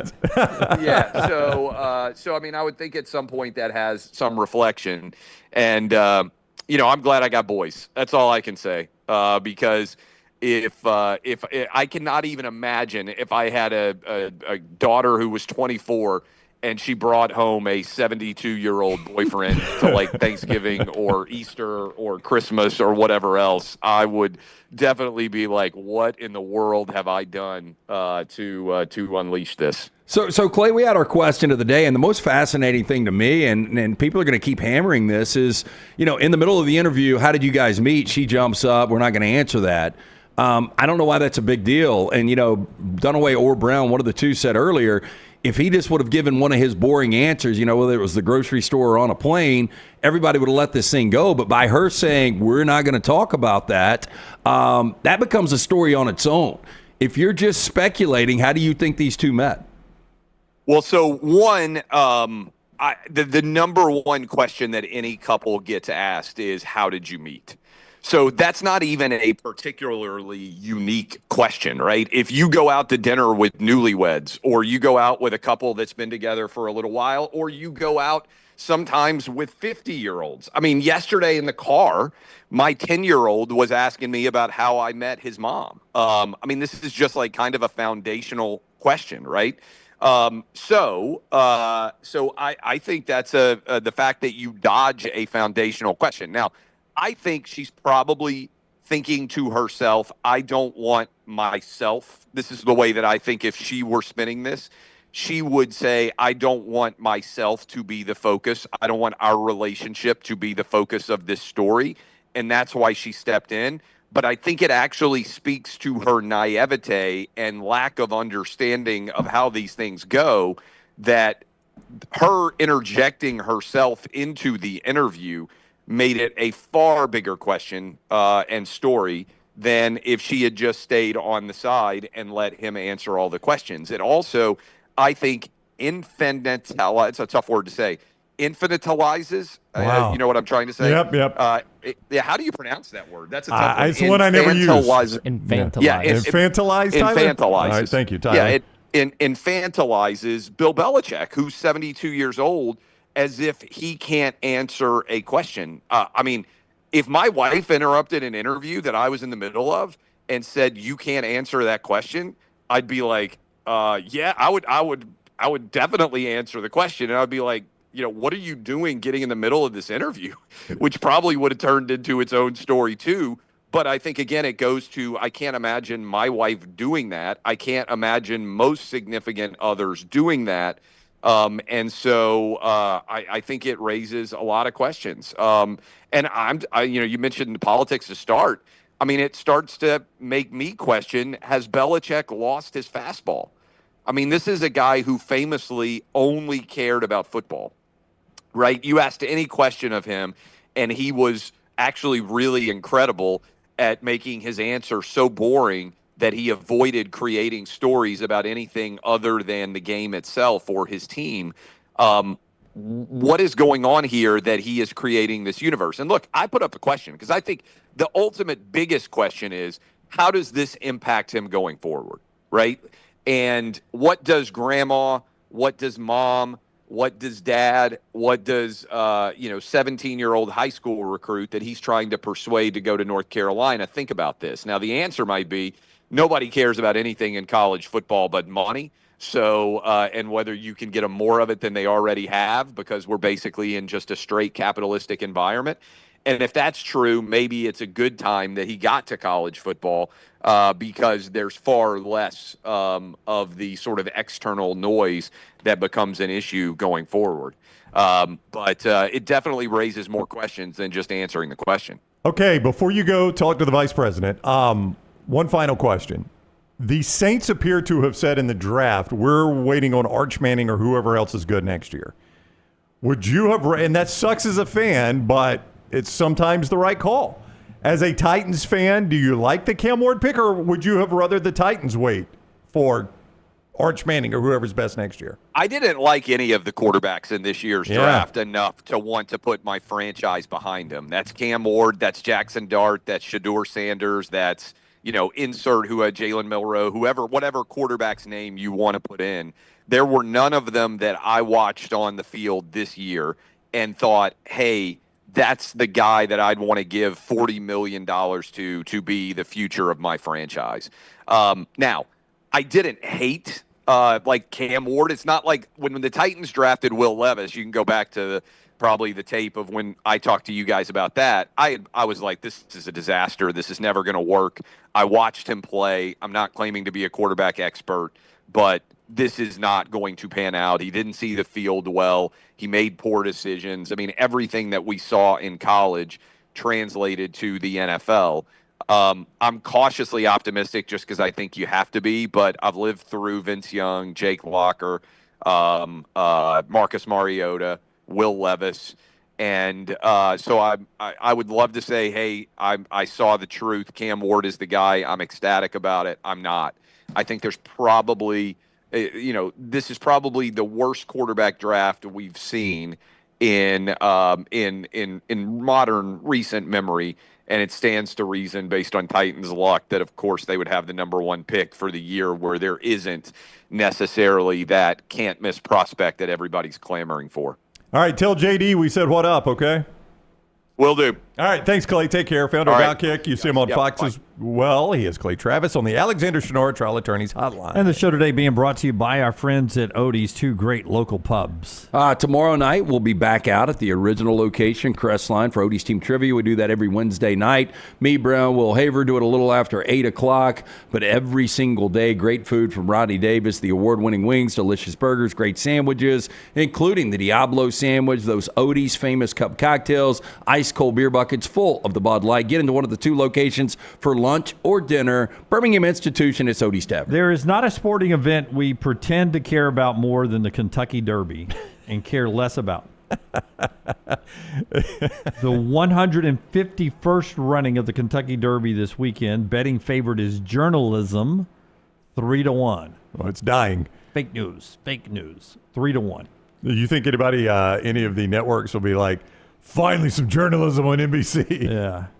Journalism down the stretch. Breaking news, journalism. Is there, well, I'm not going to ask you this because you don't know, but I'm curious if there's sometimes an ownership group and you're like, oh, okay, that's why it's called journalism. Okay, I'll see if I can find out who it is. Real quickly. Yeah, Edward R. Murrow. Yes. Real quickly. If you know the answer or you looked at it, you read it this morning, LT, don't answer it. I have not read anything about the Kentucky Derby. I know Brown does not know this answer. Wow. I'll give you multiple choice. Last year's winner of the historic 150th running of the Kentucky Derby. Was it A, Fierceness, B, Mystic Dan, C, Rich Strike, or D, I almost said 4, D, Forever Young? I think it was B, Mystic Dan. I think it was B, Mystic Dan. It was B, Mystic Dan. You know, Way to the go, reason guys. I remember that is, have you ever watched the movie The Sting? I have not. Yes. Yeah, I have. Oh, Great you've never movie. seen The No, I've Sting? seen Yeah. The Have you Sting. seen Yes, it, Tyler? I have. Old movie. Have you seen The Sting? I haven't. Fantastic It's got movie. James Tyler. Caan in it. No. Nope. It has got Robert Redford and Paul Newman in it. What movie am I thinking of? James Caan. Godfather? Thief? Nope. Thought Elf? James Caan was in Sting. But you know Sting, right? You know what I'm talking about? Yeah, the movie. Where there's a It piece is of, Sting, yeah. It's a piece of Yeah. artware that is stolen. No. It's a Sting. Nope. Nope. The Set Sting in is 1936, it involves a complicated plot by two professional grifters to con a mob boss, Thought it was played a by Robert 60s Shaw. movie. Robert Shaw that was in Jaws plays the mob boss, and Paul Newman and Robert Redford run a scam on him. It's really good. On a fake horse race. And do you remember the name of the horse that was supposed to win was Gentleman Dan? I don't know that. why I remember that, but Oh, Gentleman wow. Dan and Robert Shaw's like, give me a $500,000 on Gentleman Dan, and he's like, oh, I don't know if we could take that bet, but they've got the whole thing staged, and he's going to lose his monny. It's a great movie. Ah. Sandman's your play this year. Yeah. Okay, Tyler. James Caan's in a movie that I thought was Sting that involves stealing, I think, a piece of artwork from, I want to say, a high-rise apartment in a major city. Huh. No, there was a movie, but I think that was Willem Dafoe, where he's in a high-rise apartment, right? I didn't see it, and it's like 90 minutes, and he gets in there and can't get out or something. Are you talking about a recent? Got it, Tyler? No, this would have been like a I've 60s, got 70s. James Caan in Thief, where he steals jewels, and I bet that's it. Thief. I brought up Thief. Yeah. I bet that's it. Lucky Dan, by the way, not Gentleman Dan. Lucky Dan was the Was name of that the horse. is that in the 70s? No, it was the 80s. 81. 81. That's 70s. And it was to me. more had to do with a car dealership where he was working. When it's 2025. If it's 81, that's basically You need the to go 70s. watch The Sting. I think you'd like it. I need to watch Do The you Sting. like? I think Robert Redford and Paul Newman were such a good duo in films. Oh, I bet they were. And Robert Yeah. Shaw was just good in everything he did. Yeah. Lucky Dan. 151st running of the Kentucky Derby coming up this weekend. Journalism's your betting favorite. You'll see it on NBC. Coverage will start probably on Friday, and they'll run for 2 minutes. A lot of build up for 2 minutes, by the way. Somewhere late in the afternoon, early evening. Could this be an inside 2023 psychological thriller? Willem Dafoe is a thief who's trapped inside of a luxury penthouse. He's an art thief, slowly losing his grip on reality. No, mine was an old movie. Okay. It was an old movie, and it was James Caan. All right, past the top of the hour, 10:02, the show being brought to you today by our friends at New Life Art. When we come back, we will talk about the swinging door of college basketball with Alabama. We'll also talk about the NFL draft next year. We'll do our blind resume ranking of who we think. I'll give them 6 names blind, and they'll tell me who the best pro is going to be, his whole NFL career. That's still coming up in the next hour of the show, brought to you by our friends at New Life Art. Great history, painted by Daniel A. Moore. Right there, available for you, danielmooreart.com. danielmooreart.com, that includes that beautiful piece of art that James Caan would have definitely wanted to steal out of a high-rise apartment. It's the legend. 6 national championships. The promo code is TNR. DanielMooreArt.com. DanielMooreArt.com. Go check it out. The next round continues after this. Call the next round now at 205-734-0923. I'm attorney Alexander Shunnarah, Alabama born, Alabama raised, and ready to fight for your rights. I have one of the largest firms in Alabama, and we are here to help you get the compensation you deserve. Call me, Alabama, 323-1000. Your representation is made that the quality of legal services to be performed is greater than those of other lawyers. Hey, you. Days warming up, looking like spring. And at New Balance Birmingham, we've got the thing. What pops and what's fresh? Check the selects. Come together at New Balance Birmingham on Highway 280, right next to Chick-fil-A. New Balance Birmingham, we got now. Hey, there's nothing worse than waking up to a plumbing problem. Don't get caught in a flooded house. Call the guys at Hemp Hill Services. Adam, Chad, and the team at Hemp Hill are the only ones I trust to fix it and fix it right the first time. Hemp Hill Services does it right and always at a fair price. For all of your plumbing, cooling, and heating needs, trust the name that Birmingham has trusted since 1954. That is Hemp Hill Services. Call now, 205-229-2090. That's 205-229-2090. You could win a Cadillac CT5 or your share of $25,000 in free play and cash at Birmingham Racecourse Casino. The more you visit, the more chances you have to win. Play the latest, most exciting games around with fun bonuses and big jackpots. You can be a winner too. Come win your share during the Cadillac CT5 and $25,000 giveaway at Birmingham Racecourse Casino. Drawings April 5th and 6th. Located off I-459, exit 31, Derby Parkway. Must be 21 or older, must be present to win.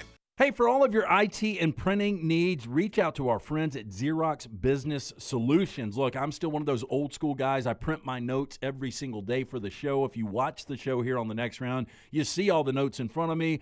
From day one, Xerox Business Solutions, they've been with us here at the Next Round. Local for over 45 years. For all of your IT and printing needs, visit XeroxBusinessSolutions.com or call 205-969-3000. That's 205-969-3000. Birmingham's fastest party returns to Barber Motorsports Park May 2nd through 4th. Medical Properties Trust presents the Children's of Alabama Indy Grand Prix powered by AmFirst. Experience 3 days of high-speed action featuring the fastest drivers in the world from the IndyCar Series. Enjoy the Kids Zone, food trucks, beer garden, Ferris wheel, fan zone, and more. The Children's of Alabama Indy Grand Prix powered by AmFirst. Kids 15 and under get in free. Get your tickets now. Stop by the New York Butcher Shop and pick up the finest in certified Angus prime beef steaks and burgers, premium pork chops, ribs, and all-natural chicken cut to order just for you. Their chef-prepared entrees and side dishes are the perfect dinner-to-go choice for your family and are ready to heat at home. With a great selection of fine wines and desserts, the New York Butcher Shop is your one-stop dinner shop. 2 locations to serve you, Cahaba Heights and on Highway 119 in Greystone. The New York Butcher Shop, rare quality, well-done service. It's bow time. Tired of choosing between sweet and savory? Why not have both? Introducing Bojangles' new chicken and bowberry waffles. The bold Cajun chicken filet you love, now drizzled with a bowberry honey glaze and sandwiched between 2 warm waffles. Which means your favorite meal of the day just met your new favorite dish. And lucky for you, it's served all day. But it's only here for a limited time, so try chicken and bowberry waffles at Bojangles today. It's bow time. I'm attorney Alexander Shunnarah, Alabama born, Alabama raised, and ready to fight for your rights. I have one of the largest firms in Alabama, and we are here to help you get the compensation you deserve. Call me, Alabama, 323-1000. Your representation is made that the quality of legal services being performed is greater than those of other lawyers. Jim Dunaway, Lance Taylor, Ryan Brown. Live from the Birmingham Racecourse Casino Studios, the Next Round, presented by Bud Light, is on now. All right, we roll on this hour. Interesting developing stuff just happening. Taylor Corn, fresh off of our social media site at Next Round Live. The official list of NBA early entrants for the draft released by the NBA. Labaron Philon is there. More on that in a second. Todd Pettiford is there. Chad Baker-Mazara is on the list. Yeah, that's is that new to you guys? That is new to me and very surprising. I've never viewed Chad Baker-Mazara as an NBA player. I think Chad Baker, where he is right now, if he was 20 years old, I think he could play in the league. I just think he's viewed as he's old. Yeah. But that tells me we already knew LeBaron and Todd were going through the draft process, the ability to still come back to school out there. You can do that in the NBA up to the May 21st deadline. The Combine's coming up May 11th through the 18th. But I didn't know Chad Baker was going through the draft process. According to the NBA's official release, he is at least filed his paperwork to go through that. Yeah, I don't see that working out. I don't think Chad Baker would get drafted. Do you think some of that is just for image purposes? Like, I know I'm not getting drafted. I'm just... Well, you can get some feedback.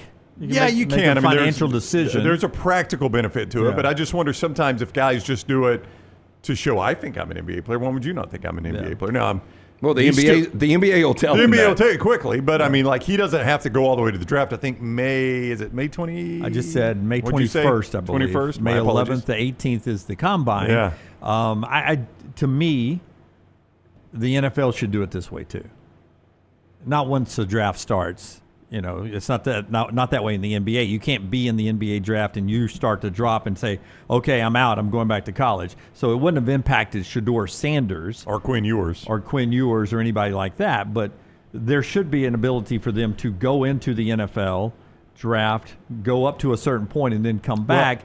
They're able to get an evaluation in college and get that back before they declare. Usually it comes in December. Yeah, but it comes before the combine and all that stuff where you can improve or pro days where you might improve your draft stock. The issue is the way the college football rosters work. It is so hard. Like if you had 4 guys in the draft, now the transfer portal has changed this a little bit, so there's probably a way you can make this happen. But Lance, I mean, like if you're a Quinn Ewers.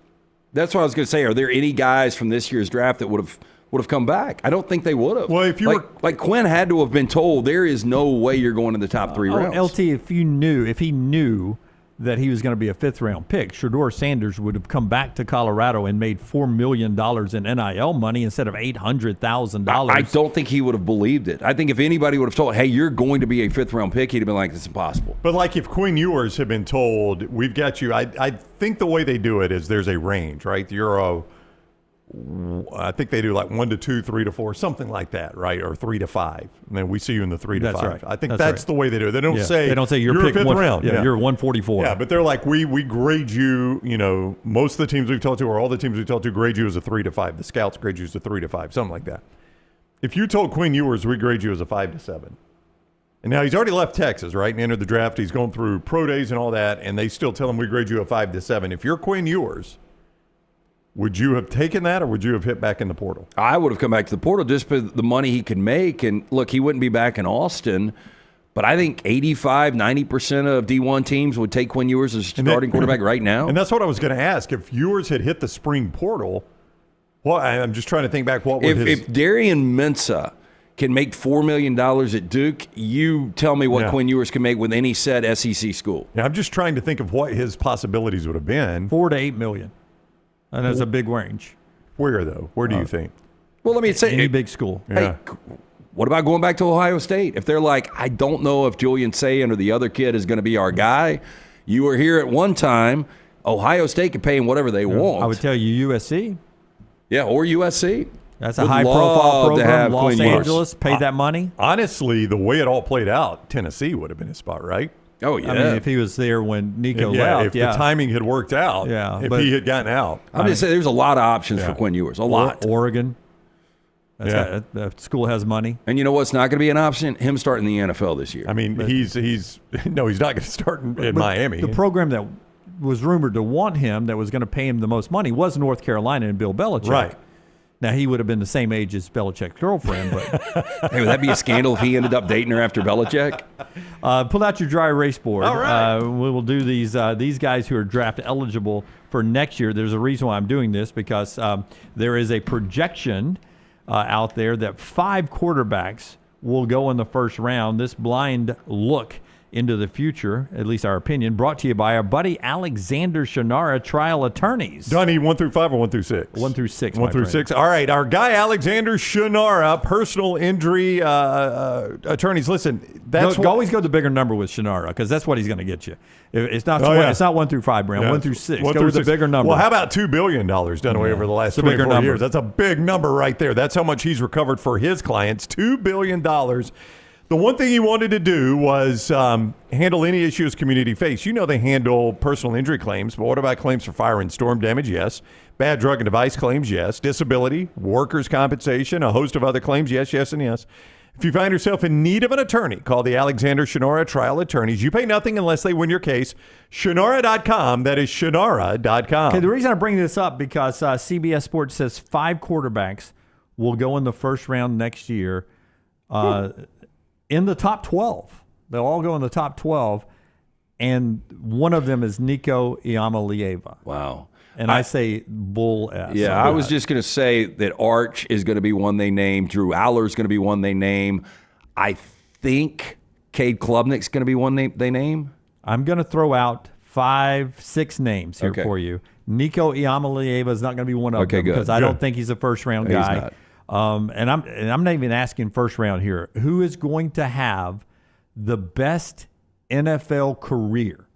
All right. Okay. A lot of that's where you get drafted. I understand that, but you're projecting who is going to have the best NFL career. I've got 1, 2, 3, 4 other guys they had going in the first round, and then 2 others that I've added who I think will get some NFL play.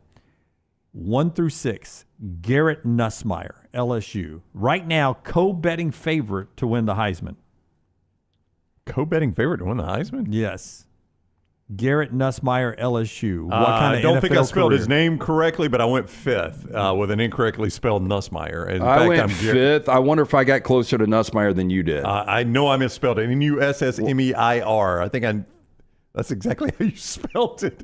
How do you spell it, by the way? Yeah, I just put Nuss. Did we spell it the same way? We did, and I don't think either one of us got it right, but we did spell Well, we it both the have same them at 5. I think it's I before E, maybe. I don't know. I don't know. There may be an A in there. I don't There's know. no C. There's Nuss. I like him as a college quarterback. I thought he was okay last year. And maybe it was just such a downgrade from Jaden Daniels, which anybody's going to be. This feels like the Burrow conversation we had, several years back. Like, wow, they expect that much out of Garrett Nussmeier. I mean, he and Burrow are a lot alike, right? In their year before they, up until this point. Up until this point, they've been a lot alike. So Carson Beck, and I where are you guys on Carson Beck as an NFL quarterback? That's what I want to know. I tell you, I went 6. I don't know who else you're going to throw in there. I am not a Beck believer though, so I went 6. I don't like where his head is right That's now. right. I don't either. I think it's going to be a downgrade at Miami. Yeah, I think it's one of those. He's argument with one of the Cavender twins. He has a bad game. They're in a great spot. He has a great game. But I got him at 4 because he's got a lot of talent. Yeah. I just wonder how he's going to be coming off the injury. He's going to be playing with the less of a roster. I wonder what Miami fans' expectations are. Cam Ward's a guy that bailed them out of 4 or 5 games last year. Yeah, I mean, I think they are rightful to expect a downgrade at the quarterback. Oh, they spot. are, yeah. Drew Aller at Penn State. This one, the love for Drew Aller is high. I wish I had saved 6 or 5, but I am going to go 4 because it's the lowest spot I've got remaining. So I'm going to go Drew Aller at 4. I'm going 3 for Aller. I do think that he's got the physical skills to do it. A former Penn State quarterback in Will Levis, we mentioned, was starting quarterback in the NFL this past year. I do think this is the best quarterback that Franklin has had. I don't like that Franklin doesn't develop quarterbacks. I think Drew Aller's got upside. I just don't think it's as high as other people believe it is. Do you ever watch Penn State's? Do you ever watch a James Franklin offense and you're like, man, there's an offense that is just clicking and moving. Like they never look like they're working. They really didn't throw the ball down the field until the Big Ten championship. I know.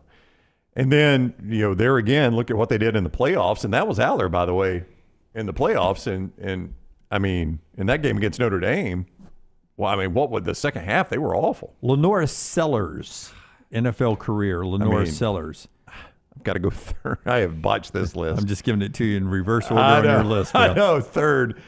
I mean, I don't like him at 3rd, but I it's the lowest spot I got left. I got him at 2. Tell me about that, LT. So I just think, again, back to the upside, this guy could end up being the best quarterback in the SEC this year if everything comes together. He's not going to sneak up on anybody because going into the Alabama game, nobody was talking about Lenore Sellers. And he actually missed a couple of late throws that would have won that game for him, but then he continued to get better and better.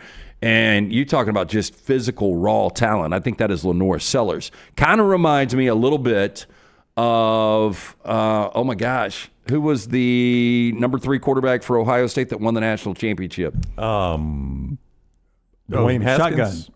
No. Yeah. Cordell. No. Not Dwayne Haskins. How do we? It wasn't Cardell Jones? Cardell Jones. Yeah, there you go. Yeah. Shotgun his actual nickname? Yeah. Okay. I forgot that part. Was it not? I think it was. But Cardell is who Sellers reminds me of a little bit. Cardell ended up playing in the league for a minute. I think Sellers, if it all comes together, could be really good. Brown, you're number 2 here. Sam Levitt, Arizona State. Sam, where do they have him drafted, by the way? Not in the first round. Yeah. They only had their first rounders, and Levitt and Carson Beck was not. Okay, I had Levitt at 6 here. Absolutely hate this list. And I guess I'm holding number 1 for Arch Manning. which, by the way, I'm not sold on. But Sam Levitt, I'll put number 2 because it's the lowest spot I have left. Arch Manning is they're projected number 1. You know what's so funny is I think everybody would put him at number 1. I don't feel great about him at number 1, but I don't mind my list. Yeah, no, your list was really good. I will ask you this.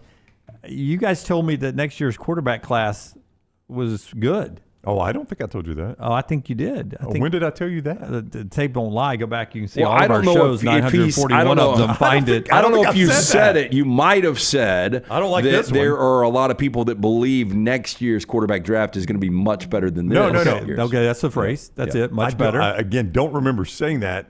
Not that I think it is. Maybe Help me out, some Chad. do. I swear Okay, I think so you said let me it. ask you this. Well, do you think I'm Could Mel all Kiper? 6 of these quarterbacks start for Alabama or Auburn? I don't know. I haven't seen Alabama and Auburn starting quarterbacks play. I feel good that all 6 could Yeah, start. I mean, I don't know. I haven't. It's unfair because I I've really seen Ty don't know Simpson. either. And I've seen Jackson Arnold. Because I'm not sold on those guys. Yeah. Okay, well, look, just real quick. Levitt was in the postseason, should have won the game. Okay, Yeah. team sport, but okay. Yeah, in the Big 12. He was really good, though. Against Big Nussmeier. 12 competition. Yep. Go ahead. I mean, Nussmeier's viewed as already. Horrible in the Alabama I don't game. think Alabama or Auburn fans would trade Arnold or Simpson for Nussmeier right now. Carson Beck. I don't think they trade for Carson Beck. I think they appear. I think he looks like damaged goods right now. Drew Aller. Literally shoulder damage. I know. Drew Aller. Why would you no. want Drew Aller? What have you seen out of him? Well, I mean, we've seen him win a playoff game. I'm just saying. These are good quarterbacks. You would take Arch, but not. We're talking about NFL. Yeah, though. these are not great. Does any of those No, guys? but my question there was Alabama or Auburn right now. No. But your LA Rams, who will need a quarterback of the future, and maybe waiting for this draft, which one of those do you want?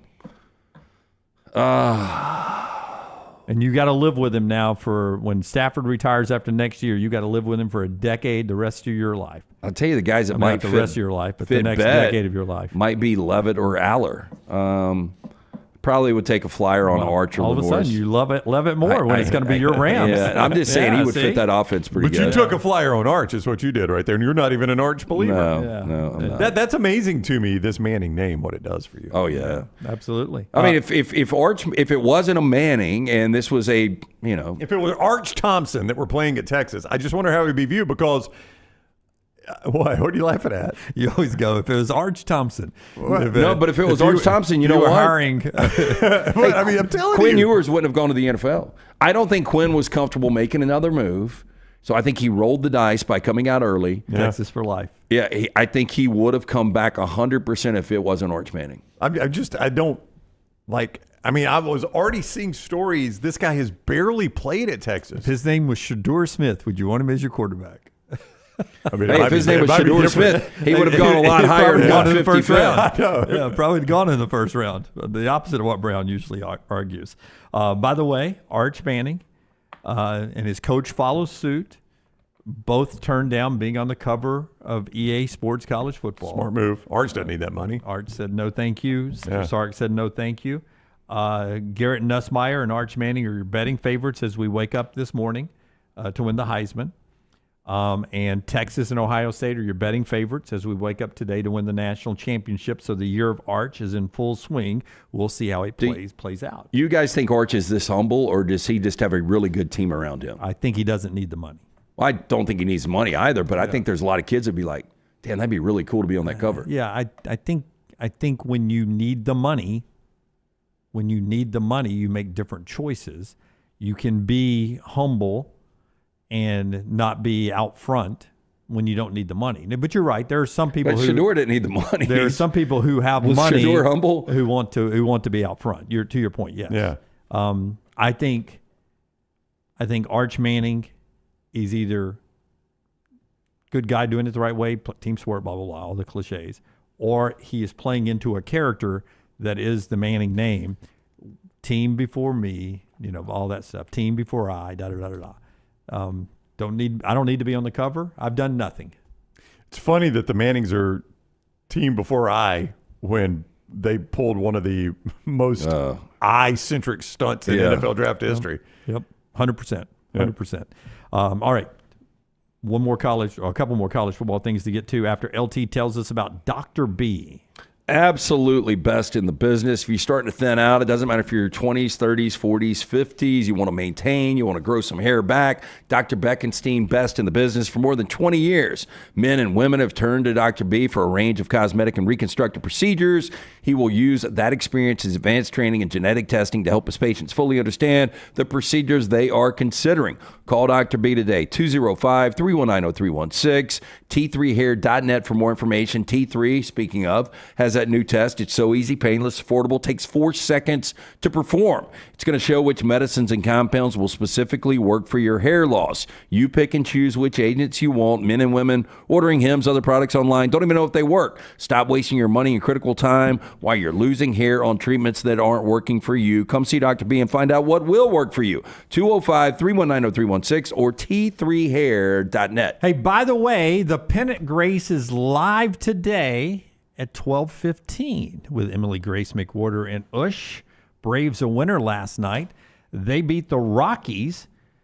The Rockies are off to a 4-24 start. A worse start than the Chicago White Sox last year, the worst team in the history of baseball. I was going to ask, are they trending with Scotty's White Sox from last year? You tell me they're trending behind. Not even close. At this rate right now, they will not win their 20th game until September.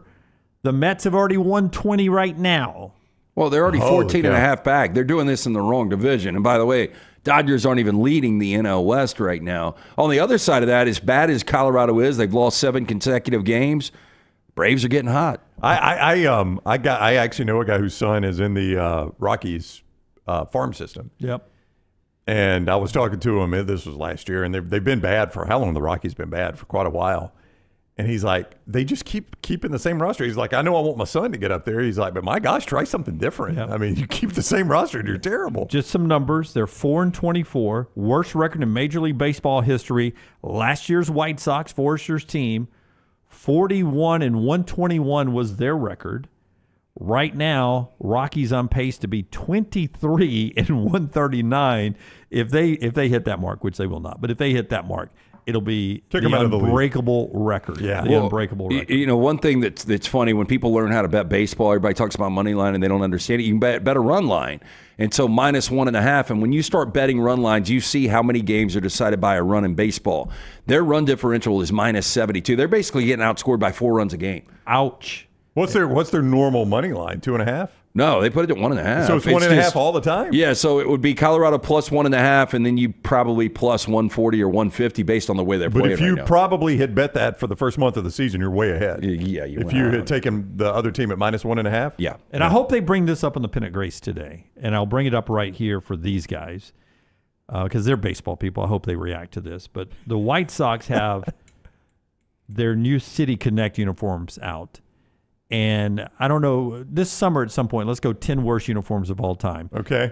Chicago Bulls inspired. Wow, that's bad. Chicago White Sox City Connect uniforms. Looks First off, as the old guy yelling at the clouds here, let's burn all the City Connect uniforms because I'd like to know who I'm watching when I turn on my TV. I agree. At least give me, I don't mind throwbacks. Throwbacks I can remember.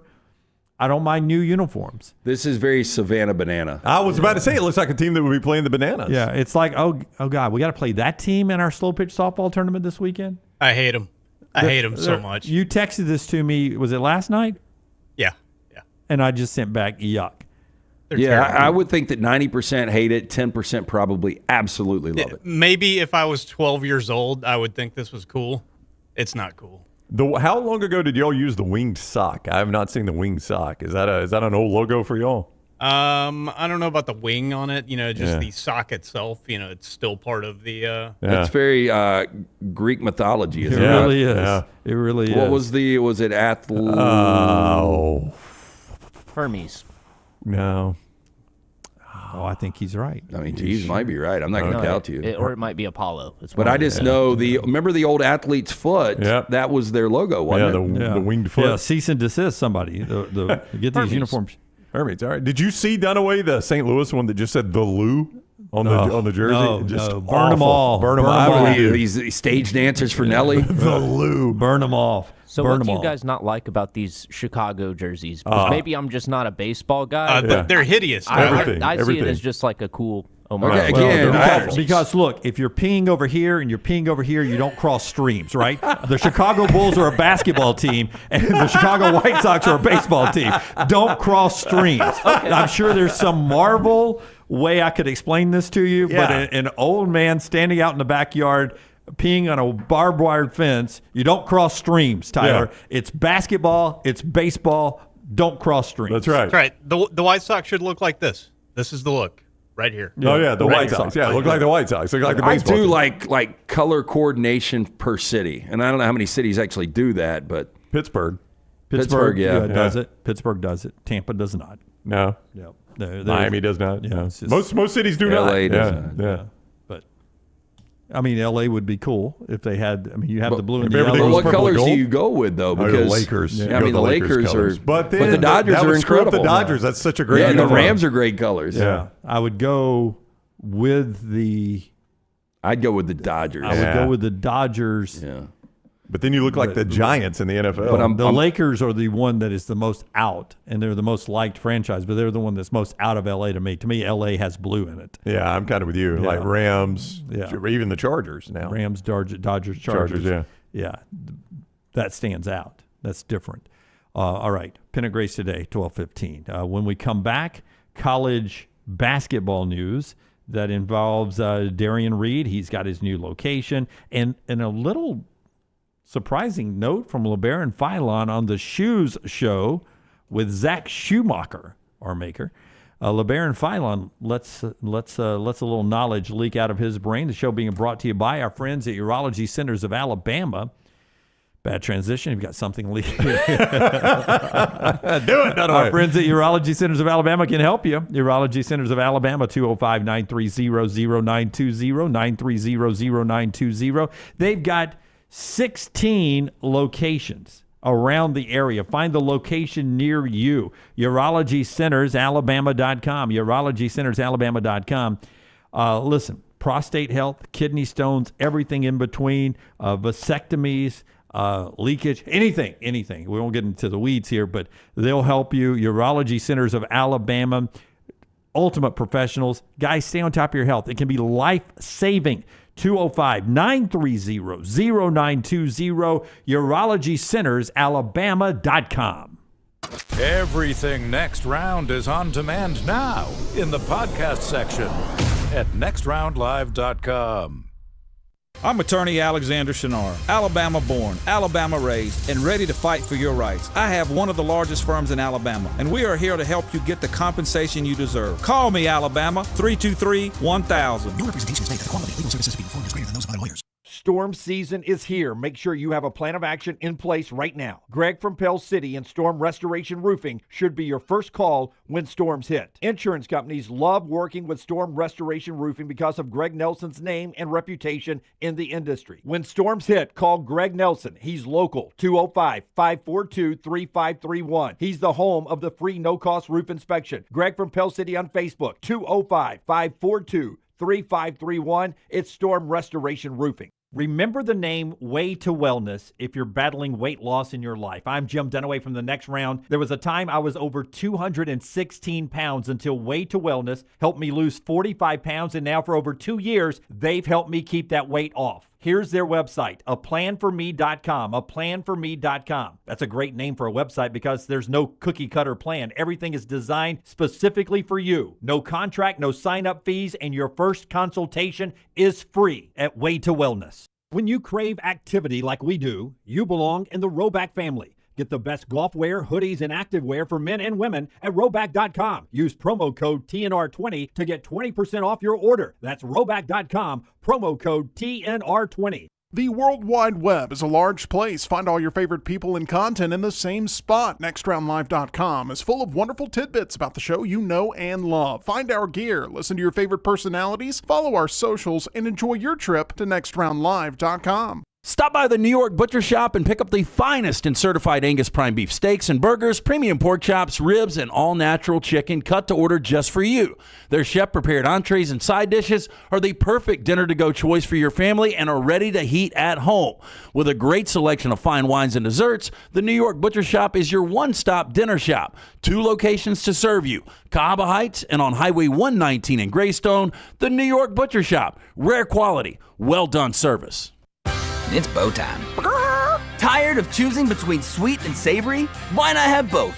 Introducing Bojangles' new chicken and bowberry waffles. The bold Cajun chicken filet you love, now drizzled with a bowberry honey glaze and sandwiched between 2 warm waffles. Which means your favorite meal of the day just met your new favorite dish. And lucky for you, it's served all day. But it's only here for a limited time, so try chicken and bowberry waffles at Bojangles today. It's bow time. The road to the Indy 500 runs through Birmingham, May 2nd through the 4th. The fastest IndyCar drivers in the world, O'Ward, Dixon, and Newgarden will put their skills to the test with one goal in mind: victory. Witness Miss America Abby Stockard give the most iconic command in all of racing as the Grand Marshal.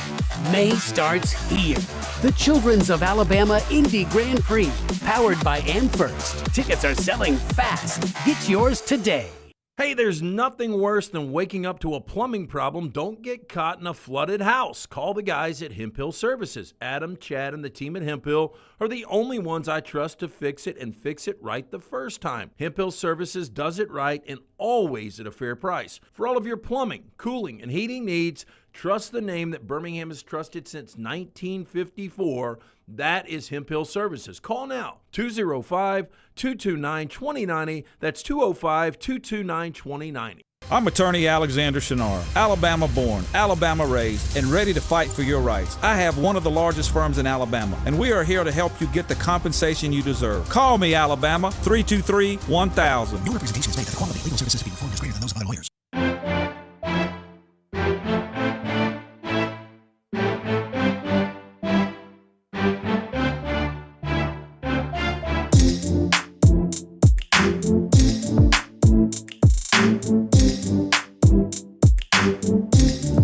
Okay, how far down this Jordon Hudson rabbit hole you want to go? Is there something Bill new? Belichick, yeah. Scott Forrester has something new. Nicole Auerbach reporting from NBC Sports now. I don't think she's the Athletic anymore, in Sirius XM. Jordon Hudson has posted this screenshot of an email from Bill Belichick from April 10th on Instagram, accompanied by Taylor Swift's "Look What You Made Me Do." Forrester, it's a lot of words here. Oh my gosh, what is going on? Yeah, well, what is this? I got a lot of words here. I don't want to read it all, Forrester. Can we get a summary? What did you read here, Forrester? Honestly, I haven't read it. Wow. Well, we'll all do this together. Yeah. The screening process. All right, you want me to read it? Yeah, go ahead, Brown. This is, BB wrote it all. Yep. I'm going to assume, though, real quick, BB probably doesn't want this out on the internet. Well, it's from Thursday, April 10th. Okay, so that was a while ago. Yeah. That'll be 3 weeks tomorrow. Yeah. Yep. I don't think this is fantastic, but we'll probably hype the book, which is clearly the ongoing theme here, ... This is about what I expected from the media. We went through how important it was for me to put "I effed up" in the book. And, of course, this feature article, mostly about admitting mistakes. He's talking about how he tried to say "I effed up," and then the article didn't do that. We can expect the, quote, interviews and podcasts that will supposedly drive sales to come from similar samples. These appearances will no doubt want to focus on whatever negatives they can. So he's basically saying the media is going to focus on all the negative, right? Yeah, I effed up. Yeah. Which is mentioned several times. I will say again, I want this book to be presented as a look at my professional life and how I did my job on the way up to, and as the leader of an organization that grew from a $500 million franchise to an $8 billion organization, played in 10, won 6 Super Bowls, yada, yada, yada, yada. I acknowledge the mistakes in this book. Of course, "I effed up" is the catchphrase. I have at times reluctantly gone along with title, cover, and language in the book. I am not going to be the conductor of a hype train in the book promotion. We have enough to hype to work with. I hope we can get the same page in promoting the book authentically. Thanks, BB. So basically, BB is saying that everybody was not on the same page of promoting the book. We need to do this authentically, yada, yada, yada. So what is her point on what you made me do posting this? Yeah, I'm not. Well, she's posting this saying, "You look what you made me do," because you guys are making it because I jumped in to stop the interview about how we met. Bill BB doesn't want that. Did not want this to be about this. Yeah. This is what Bill wanted it to be about. Was about his coaching profession. So media. Look what you made me do. I've got to post this now to show you this is what BB wanted. This isn't what Jordan wanted. Yeah, but how much of this, I mean, is this whole thing manufactured? Does BB still want this? Does he want my old emails? Or did BB know that hey, look, we're going to be asked how we met? Because as Clay Travis said just a little bit ago, that is the most asked question of any new couple. That's right. How did you guys meet? So you've got to kind of know, going into an interview with CBS, they're going to ask this question. Mutual friends. We met through mutual friends. Yeah. That's interesting. There are so many more boring answers. Yeah, mutual friends. Yeah, and if he said, well, the coach, that's interesting. Can you go more into that? It's really not an interesting story. Yeah. I mean, I swear, he could have shut it down so it's easily. almost like maybe they knew the question was going to be asked. You are... I don't know. You're so vague with the answer. Yeah. It's so intriguing to everybody else. And then you're able to come up with this statement. And now all we're talking about is his book. Like, I didn't even know why they did the sit down. I didn't realize it was about a book. Go ahead. I want to ask you a question after that. Okay, go ahead. If you got a question, I'll use this as a transition. Okay, no. I was just going to ask you real quickly. You were close with Franchione. You did his show, and he had a handler. He did, a publicist. A guy, Mike McKenzie was his name, I think. Do you remember his name? I called him Mike the publicist. Mike the publicist. He was a Is nice that the guy that did the gold sheet. He was a nice enough guy. He was. Yeah, Writer Mike. Yeah, Writer Mike. He was a nice enough guy. He really was. But I always thought it was weird that he had his own personal publicist like that. I'll be honest with you.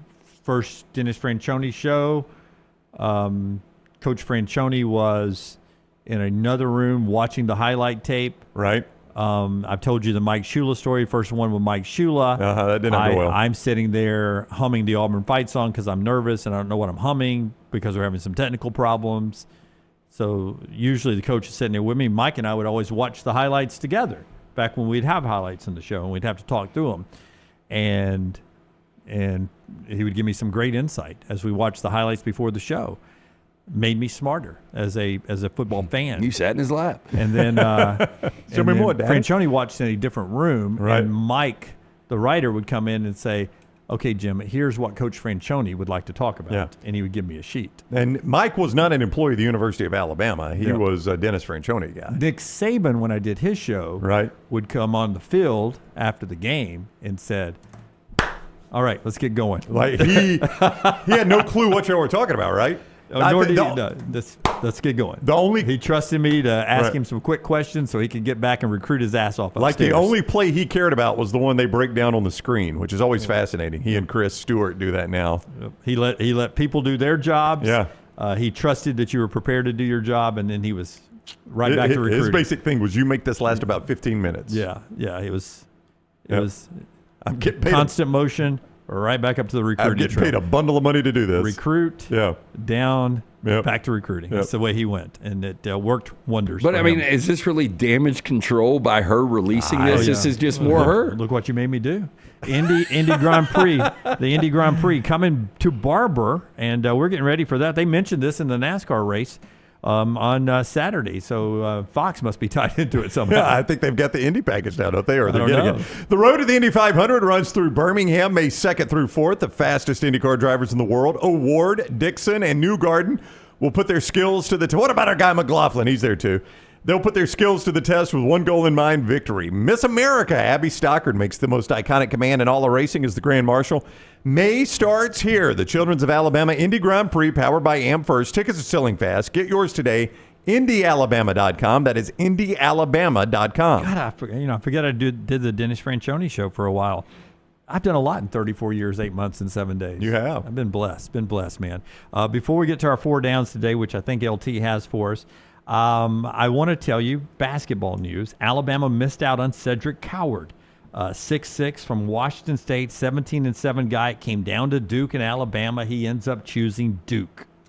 I mean, Coward We talked about him a little bit last week. This is a guy that only played the first, I think, 5 or 6 games of last year, and you started to see his impact with the Cougars. And I don't know what happened. I guess he got hurt.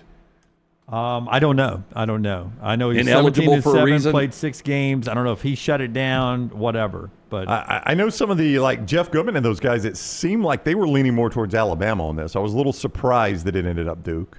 Not just shocked, but I just seen it seemed like Alabama was the lean for a lot of these guys. I think Nate was supposed to play in a golf tournament at the end of last week, and I think he made other plans to go to California, and it kind of aligned with Cedric Coward, and I guess it didn't work out. He is a guy that is projected to be a Duke starter.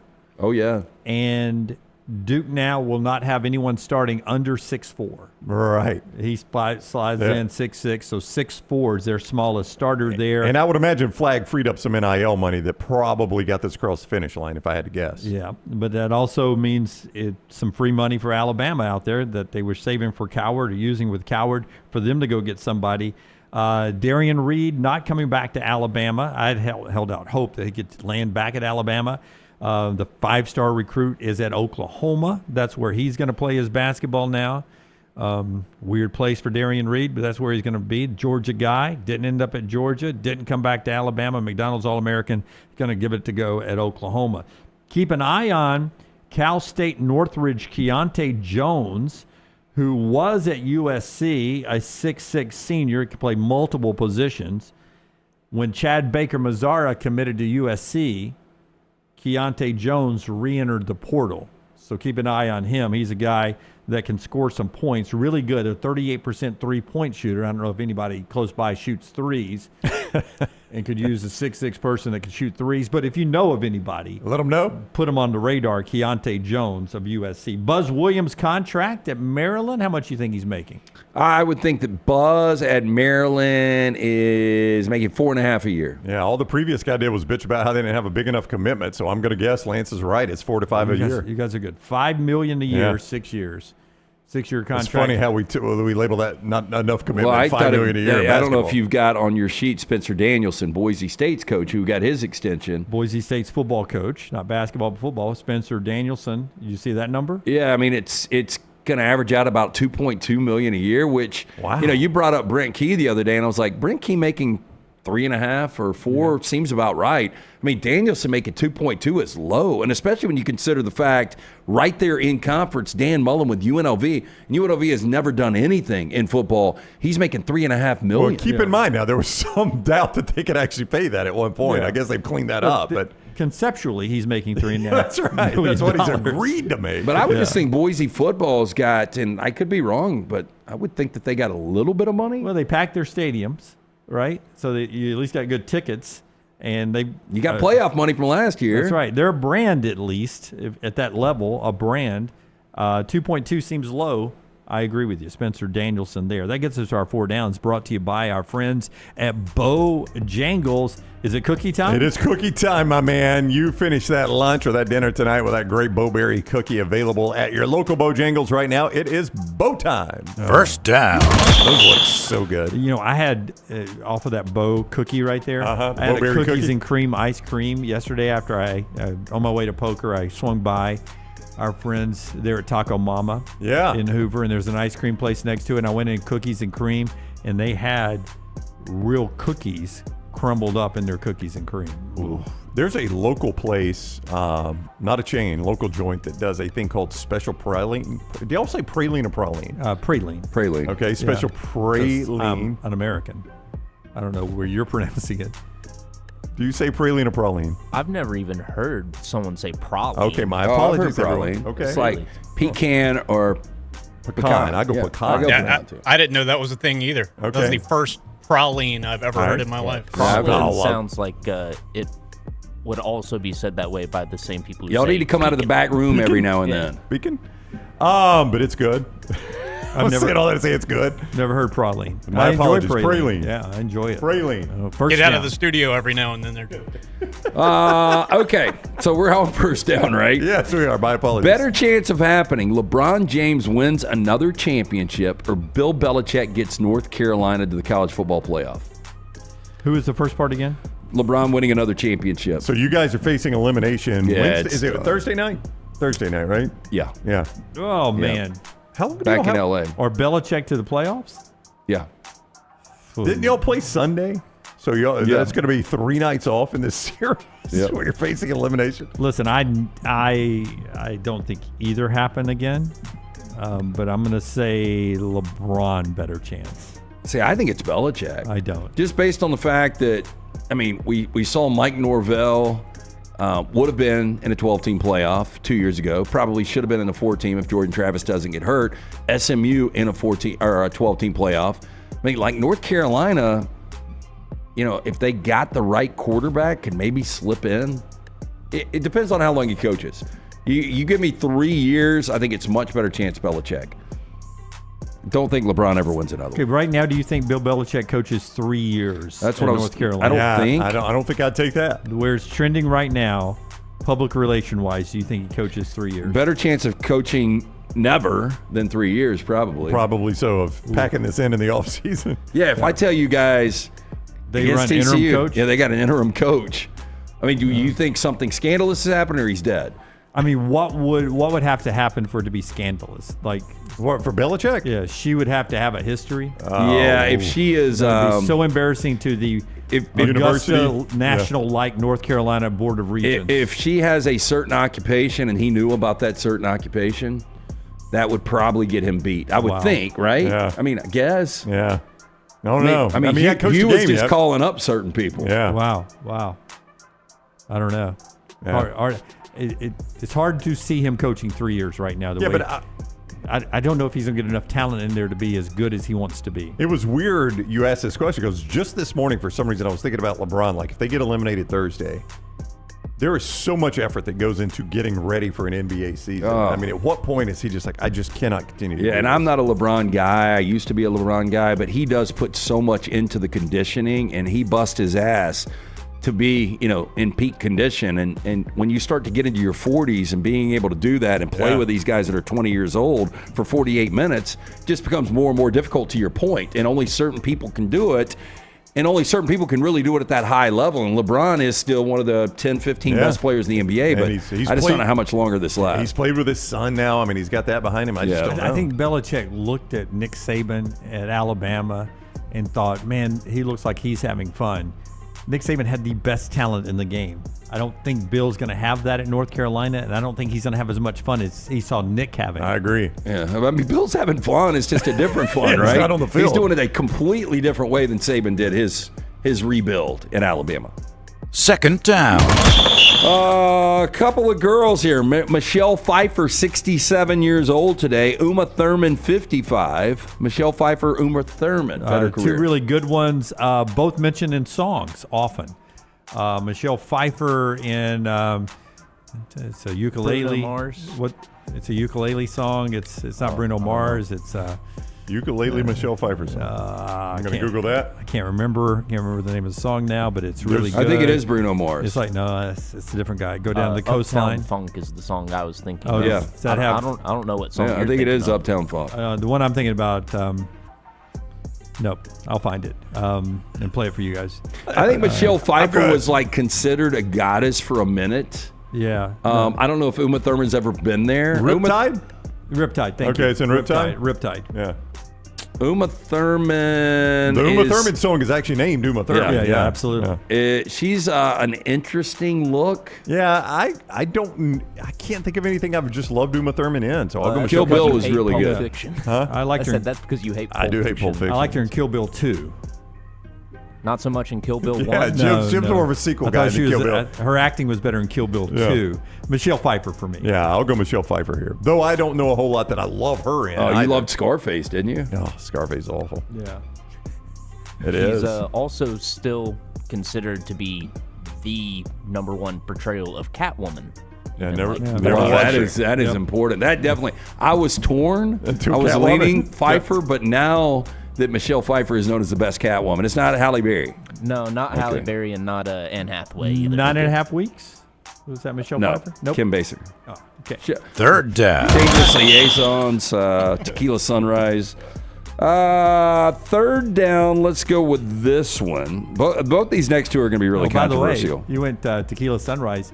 Dangerous Liaison, great name for a drink at a bar. Oh, yeah, Dangerous Liaison. What would you put in it? I don't know, but right, if you've got a bar, make that one of your drink specials. I'll have the Dangerous Liaison. Okay, are y'all ready for good one? That's a good one. Y'all want controversy and 4 downs? Yes. Because I've got 2 of them coming up right here. I mean, it better be better than my drink idea, the Dangerous Liaison. You don't want it, Brown? No, I mean, it's 4 downs. Let's do it. I don't like controversy. Daniel Day-Lewis, 68 years old. Dale Earnhardt Jr. or Dale Earnhardt Sr. would have been 74. Daniel Day-Lewis, Dale Earnhardt. What's Daniel Day-Lewis's Oscar situation? Oh, a lot. My Left Foot, your favorite Lincoln. Oh, man. He was good in that. It was just a bad movie. Gangs of New York. Terrible movie. He won an Emmy, an Oscar for that? He was really, is Bill the Butcher. He was but great. It's an awful movie.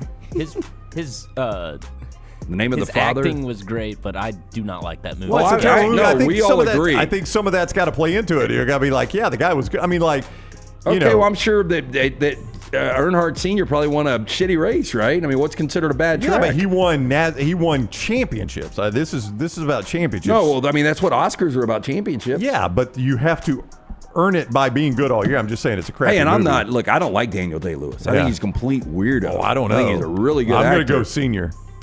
3 forever. I will also go Dale. Yeah. 74, is that? He would have been 74 years old. Yeah. Boy. How long ago would he have retired, do you think, Jim? I mean, he wouldn't still be racing. 20 years ago, right? Yeah. Oh. I mean, he was close to, probably five years. Maybe. Yeah, he was within 5 years of retirement when he died, probably. Probably. Yeah. Okay. I mean, his son's Fourth down. Willie Nelson. 92 years old. Who would have thought that we would, when we started the show together, we would ever say Willie Nelson is alive and breathing at 92? Yeah. I mean, he outlived Dale Earnhardt Sr. Jerry Seinfeld, 71. Willie Nelson, Jerry Seinfeld. I'm going to go Willie Nelson based on this. I think Seinfeld was a buddy of Larry David's. He stumbled into this role. He was a terrible actor. He's a very average comic, in my opinion. I know people believe that about Willie Nelson and his musical abilities, but man, his longevity. I would say Willie Nelson. Yeah, but I mean money-wise, whether he stumbled in or he just got it because he was a friend, he made it one of the most successful television shows ever created. But do you think a lot of guys could have done the Seinfeld role and it still would have been very successful? I don't know. I think so. It was at a time where every up-and-coming stand-up was getting their own TV show. They were, but I felt like Seinfeld, that was sort of his personality. I thought it fit really well. Yeah, I mean, how many of those, I'll put it this way, how many of those up-and-coming comics would have stood back and allowed Jason Alexander, Michael Richards, and Julia Louis-Dreyfus to be as big or bigger in the show than he was? Yeah. I mean, to me, that's what made Seinfeld good, is he wasn't necessarily, I mean, he was funny. I've never liked his comedy, honestly, but he allowed the cast around him to be stars, and he didn't make it. Even though his name was on the show, he wasn't like, I'm the only one that's going to get laughs. Y'all don't come in here and get my laughs. Name 3 other people that were on the George Lopez show. That's right. Do you want the actor's name? Yeah, you can't do it. He's about to roll everything off. No, you can't do it. So I haven't seen enough Seinfeld. I probably haven't listened to enough Willie. I've probably listened to more Willie than Seinfeld. Yeah. But based on the fact that he's just 92 and still alive and still performing, I'm going to go Willie. I like some Willie Nelson, Jerry Seinfeld just for the show. I'll go Seinfeld. I think I'll go Seinfeld. That's a tough one, though. I mean, Willie's beloved, and he's had a tremendous career, obviously. He's only still doing it at 92 because he needs the money. I like his slow songs. I don't like his fast Do you guys songs. remember when Seinfeld, back when the show was at its height, and he was dating a girl that was 6 or 7 years younger, and people were making a big deal about that? Were they really? Oh, yeah. Jeez. Oh, Well, I it don't wasn't think she was just the fact that she was 6 or 7 years younger. It was Yeah. the fact that she was younger to the point where she was 17. Okay, well, see, okay. That Hey, was the these are small details, Jeeves. I think that's the detail. And I don't think it was 6 or 7. I think it was 12. Yeah. I think he was 30 and she was closer to whether is she Okay, legal well, or not in the state of New York. That makes it completely different. Yeah, it does. That changes things. I was just bringing up Yeah. the fact that Belichick is a half a century older, and Yeah. I mean, half a century can get you into trouble, depending on how you slide that little Price is Right scale up that mountain there. No, but I mean, if you are in your 30s and she just got her driver's license, that's what we call gonna be a little Lolita. different. A little different, yep. That is 4 Downs, brought to you by our friends at Bojangles.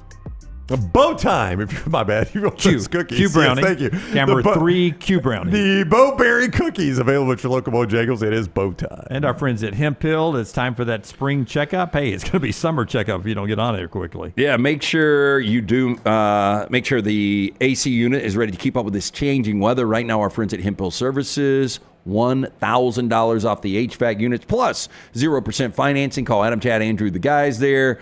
Make sure they come out and check that unit out. 205-229-2090. Tell them the next round sent you. Hard to stop a train. For more information, hemphillservices.com. Taylor Korn and Emily Grace McWhorter are manning the news desk today, giving us this developing news from John Rothstein. Keyshawn Hall tells John Rothstein that he will no longer go through the NBA draft process and will instead focus on the next upcoming season at Auburn. The UCF guy, 6'7", was an 18-7 guy, so he's not going to the Combine May 11th through the 18th.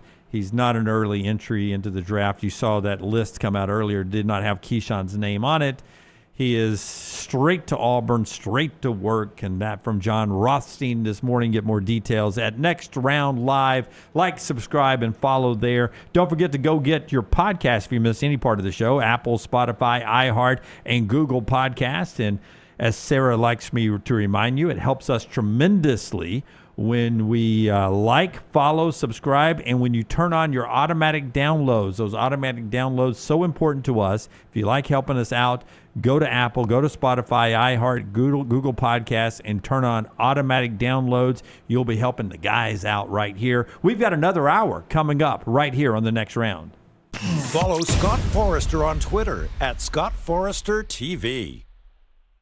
I'm attorney Alexander Shunnarah, Alabama born, Alabama raised, and ready to fight for your rights. I have one of the largest firms in Alabama, and we are here to help you get the compensation you deserve. Call me, Alabama, 323-1000. No representation is made that the quality of legal services being performed is greater than those of other lawyers. Storm season is here. Make sure you have a plan of action in place right now. Greg from Pell City and Storm Restoration Roofing should be your first call when storms hit. Insurance companies love working with Storm Restoration Roofing because of Greg Nelson's name and reputation in the industry. When storms hit, call Greg Nelson. He's local, 205-542-3531. He's the home of the free no-cost roof inspection. Greg from Pell City on Facebook, 205-542-3531. It's Storm Restoration Roofing. This hour of the Next Round is presented by the Birmingham Racecourse Casino, now featuring 7 days of giveaways with your chance to win a share of up to $125,000. The more you visit the Birmingham Racecourse Casino, the more chances you have to win. It's bow time. Tired of choosing between sweet and savory? Why not have both? Introducing Bojangles' new chicken and bowberry waffles. The bold Cajun chicken filet you love, now drizzled with a bowberry honey glaze and sandwiched between 2 warm waffles. Which means your favorite meal of the day just met your new favorite dish. And lucky for you, it's served all day. But it's only here for a limited time, so try chicken and bowberry waffles at Bojangles today. It's bow time. Hey, Lance Taylor from the Next Round to tell you about my friends at Michelson Laser Vision, located conveniently UAB Highlands. Almost 20 years ago, I went in for the procedure. Only took 12 minutes for both eyes. When I went in, I had 20/200 vision. I was legally blind. Now I have 20/15 vision, still 19 years later. Make the call today. Schedule a hassle-free consultation. 969-8100. Dr. Mark Michelson, Dr. Jen Michelson, Michelson Laser Vision. Make sure you tell them the Next Round sent you. 969-8100 or MichelsonLaserVision.com. It's time to pull the trigger on the Next Round merch that you've been eyeing. We know there's a lot to choose from at nextround.store, so here's a few of our favorite picks. If you want to match LT and Brown, go with the TNR logo hoodie and throw in one of Dunaway's favorite hats. Any of them will do. The Backroom's go-to is the classic logo t-shirt, while my personal favorite is the light blue TNR crew neck. All of these items can be found at nextround.store and are EG approved. rest assured your order will be packed with lots of love from us here at the Next Round.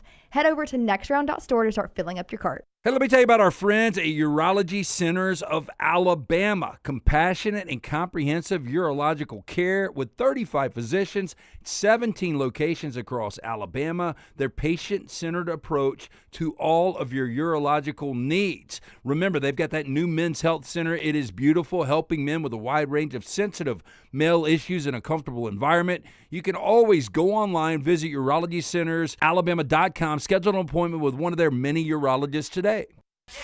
Birmingham's fastest party returns to Barber Motorsports Park May 2nd through 4th. Medical Properties Trust presents the Children's of Alabama Indy Grand Prix powered by AmFirst. Experience 3 days of high-speed action featuring the fastest drivers in the world from the IndyCar Series. Enjoy the Kids Zone, food trucks, beer garden, Ferris wheel, fan zone, and more. The Children's of Alabama Indy Grand Prix powered by AmFirst. Kids 15 and under get in free. Get your tickets now.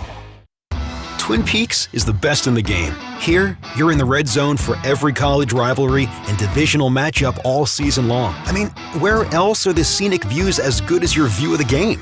Only at Twin Peaks, the #1 sports bar. I'm attorney Alexander Shunnarah, Alabama born, Alabama raised, and ready to fight for your rights. I have one of the largest firms in Alabama, and we are here to help you get the compensation you deserve. Call me, Alabama, 323-1000. Your representation is made that the quality of legal services being performed is greater than those of other lawyers. Jim Dunaway, Lance Taylor, Ryan Brown. Live from the Birmingham Racecourse Casino Studios, the Next Round, presented by Bud Light, is on now. All right, I forgot to do some basketball. I want you to hear Labaron Philon if you're a Bama fan here in just a second. Then we'll get back to some college football and some NFL for you this hour, final hour of the show, LTD and B with you. The show being brought to you by our friends at Champy's, world famous fried chicken. Sterling's like family to us down there. I need to go see our family here soon and give me a little Sterling time down there. Some good southern fried chicken. Brined overnight, cooked to order when you come in there. The hand-cut chicken fingers are delicious. I rave about the sides. What did I have last time? Potato salad. Oh, it was so good. I don't know if your wife, your girlfriend, your grandma, if she's still living, makes potato salad. But if you haven't had good potato salad in a while, I used to hate it when I was a kid. Hated it. Do you like mayonnaise or mustard based better? I think whatever Sterling's is, I think it's mayonnaise based. Yeah, I like mustard based better.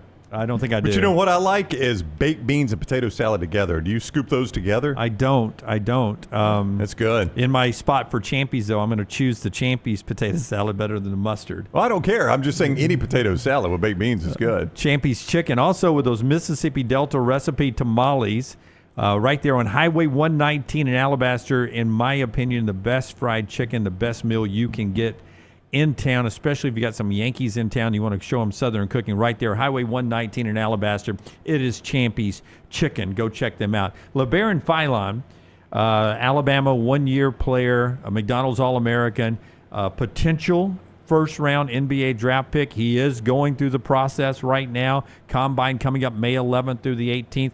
Labaron Philon gets asked if there's any chance of him actually returning to Alabama, something I didn't know was on the table. He made it sound like he was not going to try to keep his eligibility open. But on the Shoes Show with Zach Shoemaker, Labaron Philon paints it a little differently. Is there even a chance to go back to Alabama? Like, is that on the table? Do you still have eligibility, or is it 100% draft? There's no chance of going back to Alabama. I would say 100% draft, but things can change. Like, you never know. But I would say, I love Bama, like just the program, the school, the state. Like, it was all love when I was playing there. And, I didn't never receive any hatred or nothing like that. Like, walking around school, just being a regular kid again was, like, mostly the most fun part for me. And, I'll never take that for granted. But, I'm all in on draft right now because, I feel like, I want to be a pro. And, you never know what can happen. So Right. we'll just have to wait and see. So do you still have that eligibility option? Your mindset is more so I'm 100% on this. I'm not really thinking about it. I think I'm going to go to the draft. I'm going to get drafted or whatnot, but you still do have eligibility open if you want to return back? I would say, yeah. Okay, got it. kind of. But like I said, I'm 100% on the draft. So Yeah, so he does have eligibility Well, left. I would like a more definitive answer to that. That was Jim. It sounded like there was some confusion there. I look, he has got a much better chance of not getting drafted than going in the first round. Yeah. Yeah. Say that again. So for those that don't know, there's 2 rounds of the NBA draft. Yeah, There's first not round's 7. guaranteed contract. Second is not. So there's only 60 picks out there, and he has got a better chance of not getting drafted than he does of going in the first round. Most mocks have him, if they have him in the 40s to 50s. Don't you? Is that where you've seen him mostly? And if he's even in it. And he's a 6'3" guard. Yeah. So at a 6'3", so you got the size. If you're not, you got the size. If you're a true point, is he really a true? Yeah, point? is that what he's going to play? I know that's what he was, projected as. I know that's what he was in high school. But I mean, how often was he really running the point this year? a lot of the time, especially late in the year when they went to that 3-guard lineup, you'd have Youngblood off of one side, Sears off the other side, and he was running the point. But I think, I don't want to put words in your mouth, but it seems like you're saying that in his position, come back and take NIL money at Alabama, play the point, and try to improve your draft stock. If you're Labaron Philon's agent, am I right on what you would tell him? Can I just quickly say, Lance, wouldn't you think, based on where Alabama is right now and what they have not gotten out of the portal, specifically, just recently we talked about Coward going to Duke, whatever he was probably going to get, he could get more right now if he came back, don't you think? I think he's got a little leverage. And that's the thing. Back in the day, you would hear, oh, this guy's going to reach and he's going to come out, and he probably shouldn't, but his family needs the money. We don't know the family circumstances. Well, now the family can make a lot of money with NIL. Yeah. So I just think it's a little bit different when you're in between. And Philon was good, and I think a lot of people look at him and they're like, he looks like an NBA player, and he's going to be really good at the next level. And that's how he's going to be drafted now, is kind of a project with a lot of upside. And I've seen him anywhere from 25 to 30 in the first round. I just think he's going to fall mid-second to late second. And I think he could have made more NIL money. And I think more than likely, Philon's going to be playing a lot of G League next year. Which isn't fun and isn't a lot of money. And you can do that at any point in your career. Like Philon could come back and play 2 or 3 more seasons and still play G League, couldn't he? Except he makes more at Alabama in doing it than he make in the G League. Yeah. And I think right now most European leagues, you can make more money in NIL than you could in the European leagues, right? That seems to fall in that $1 million range. If that. Yeah, I think it's probably mid-6 figures now. So if I'm dodging missiles and bullets on the Israeli league, then I probably could stay in the NIL, right? Yeah. The best league is in Europe. Yeah. It's the European league. Yeah.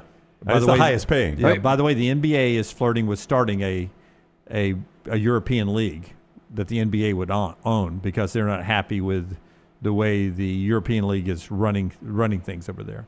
I do think, just back to Cedric Coward, I think if Coward would have come out, he goes before Philon. And Coward, obviously, is not coming out. Yeah, so keep an eye on Labaron Philon.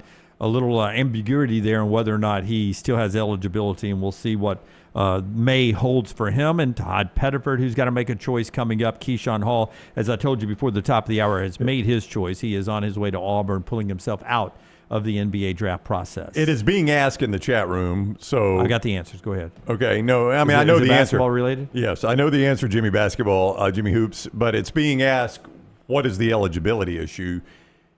When you leave school, the way you keep your eligibility is you operate with what is called an NCAA certified agent. So much like the NFLPA, who has certified agents that can only negotiate NFL contracts, only those agents can negotiate NFL contracts.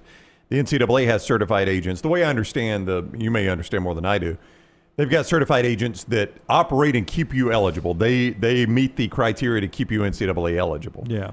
And that would be the question with Philon. Has he used an NCAA certified agent? He probably knows that. I don't know why he answered the way he did. I would say the way LeBaron answered that is he is focused on the NBA draft. Yeah.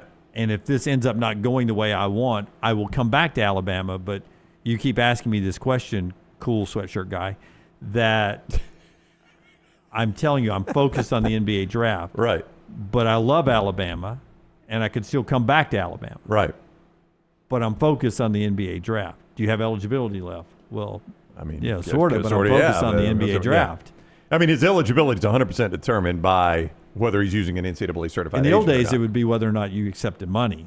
You know, Mhm. if you signed a napkin Right. in New Orleans, Antonio Langham, and, Right. and got $1, somebody bought you a drink, you were ineligible at that point.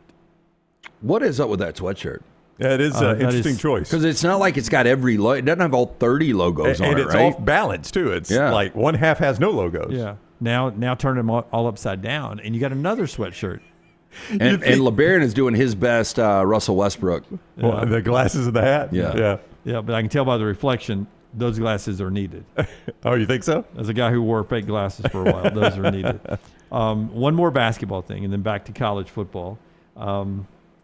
This needs to be a Michelson laser vision look at one more basketball thing. Tell us about Michelson. 205-969-8100. If you've been procrastinating, thinking about LASIK, you wear the glasses, you wear the contacts, you're wasting money each and every year. I'm speaking from experience. Make the phone call that I made over 2 decades ago, 205-969-8100. Ask for Amy Toe. The Next Round sent you. They are going to hook you up with a hassle-free consultation, 0 to lose, to find out if LASIK is right for you. Conveniently located right there at UAB Highlands. For more information, michelsonlaservision.com. Dr. Mark Michelson, Dr. Jen Michelson, best in the business. Make the phone call that I made, 205-969-8100 or michelsonlaservision.com. When you think of all the college basketball coaches, some of them have great bubbly personalities. Would you put Brad Underwood of Illinois into that category? Nah. Nope. Looks like he'd to use Jalen Milroe's parlance, he'd go to the belt a lot. That's what that guy looks like. He's a belt-ass guy. He does not mind whipping that belt out. He just recruited his 5th player. They may start. They're calling themselves the Balkan Five. Their starting lineup may all be from Balkan nations, the Balkan region of Eastern Europe. And so he posted on social media yesterday So weird. this picture. Oh, wow. He's in front of a very dingy-looking Balkan area, Croatia-like apartment complex that the government would give you and housing for you, with a hat on in his orange jumpsuit. I mean, if he had an apron on and he was dismembering a body, I'd be like, damn, this makes sense. By the way, if you're wondering, the 5th of the Balkan Five at Illinois is Andrei Stojakovic from Cal. I hope I got that name right. That's pretty close. 6'7" sophomore who scored 18 points a game in the ACC last year. Some of the countries that it's not official, the Balkan region, includes Croatia, Serbia, Slovenia, Bosnia, Croatia. Did I say Croatia twice? You did say Croatia twice. Yeah, it's so good. I named it twice, Croatia there. You think any of the 19-year, they always seem to have a really good home court advantage in Champaign. Do you think any of those kids care as long as they're winning? I can't pronounce one of their names, but we don't care. big deal. Are we eating anything but potatoes tonight? Yes, I'm in. This is a great. I love America. Yeah, what happened to the day that the days that Marcus Liberty were playing, and guys like what was the D kid's name? D. Jackson? No, D.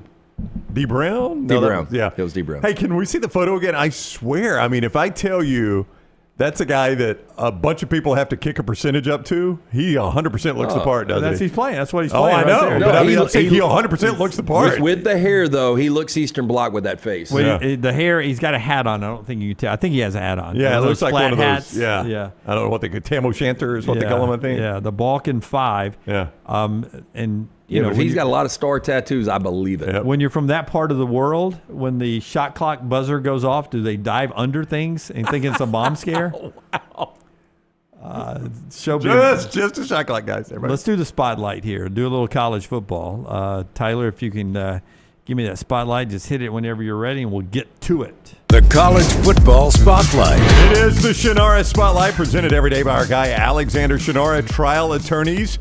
Headquartered in Birmingham, Alabama, 24 years. They've grown to more than 150 lawyers, supported by more than 500 dedicated team members, and their elite trial lawyers have recovered more than $2 billion, maintaining Alexander's core values: integrity, mastery, passion, and success. If you find yourself in need of a lawyer, call the Alexander Shunnarah trial attorneys. You pay nothing unless they win your case. Shunnarah.com. That is Shunnarah.com. A potpourri of college football notes here in our spotlight today.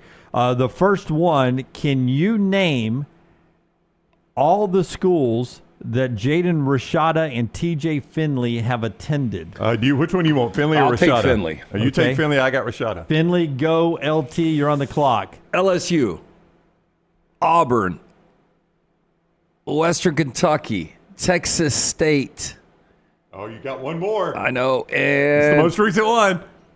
Technically, two more. He hadn't decided on the sixth one. Yeah, but we don't call that one, do we? Oh, is it UTSA? Nope. Can't get the last one. Tulane.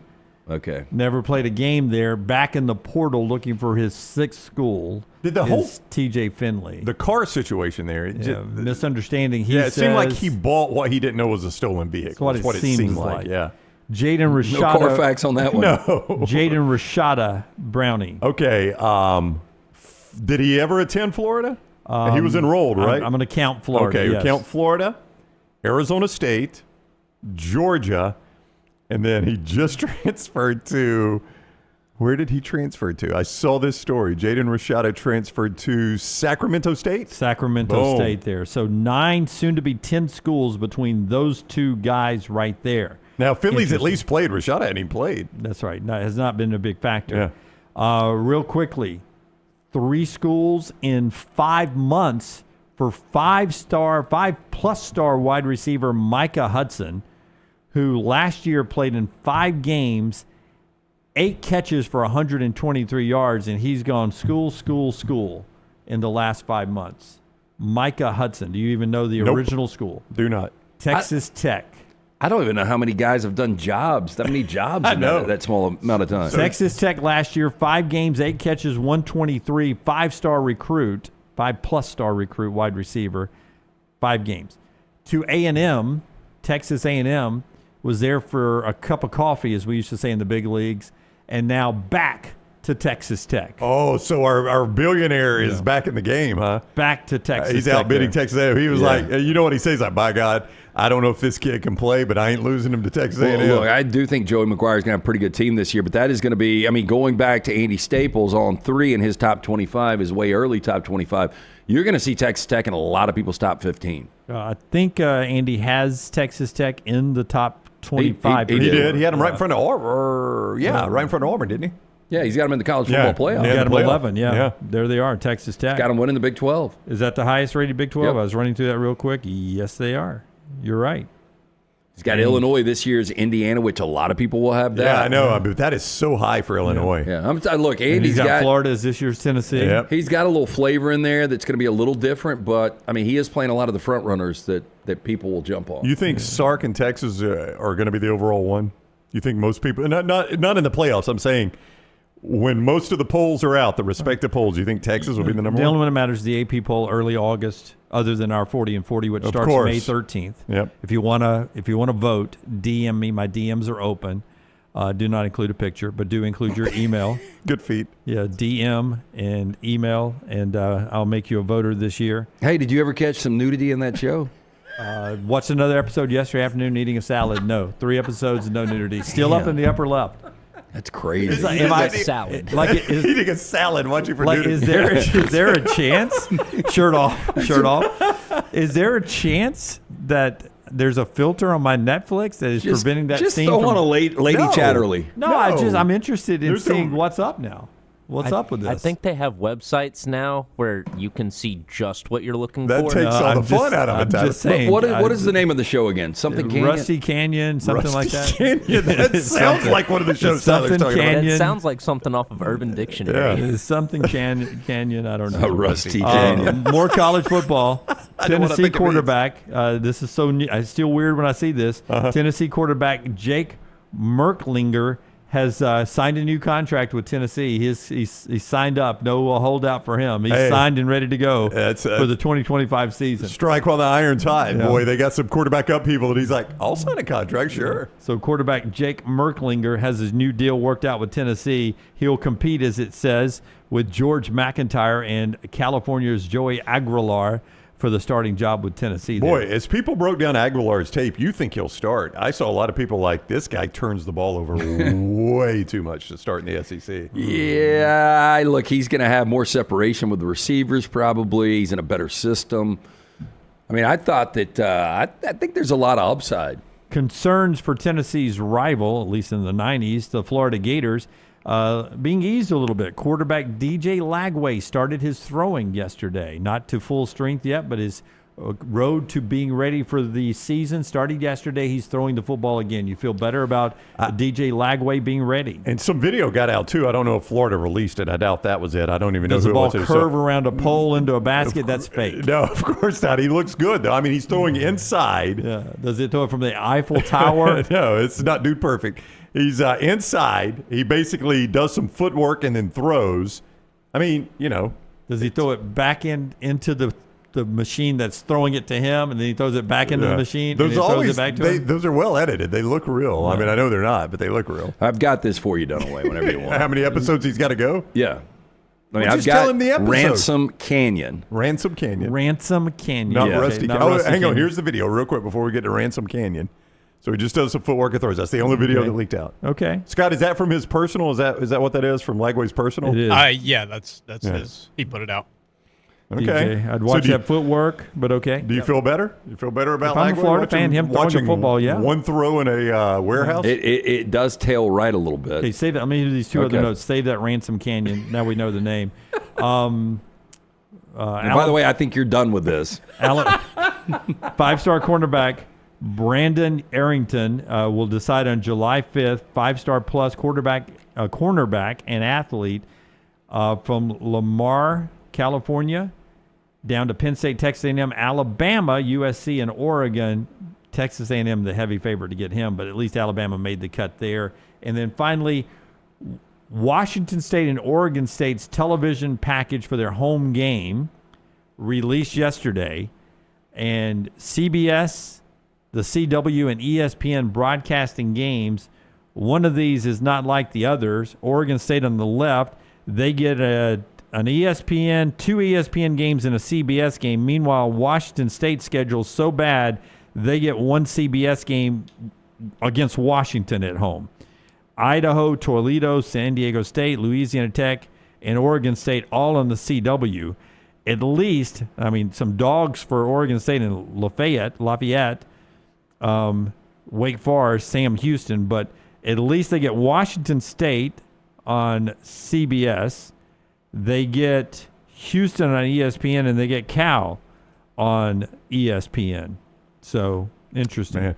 I'll tell you, the Apple Cup was one of the more entertaining games I watched last year. By the way, a mistake that's on a their fun graphic game. there. They've got, they play each other in home and home. I forget about that. Yeah. The home game in Pullman's on CW. The home game in Corvallis is on CBS. I forget about the home and the home. Man, those fan bases, it's got to suck. Yeah, It does. that's really got to But suck. they go into their new Pac-12 next year in 2026. Yeah. And I asked this question.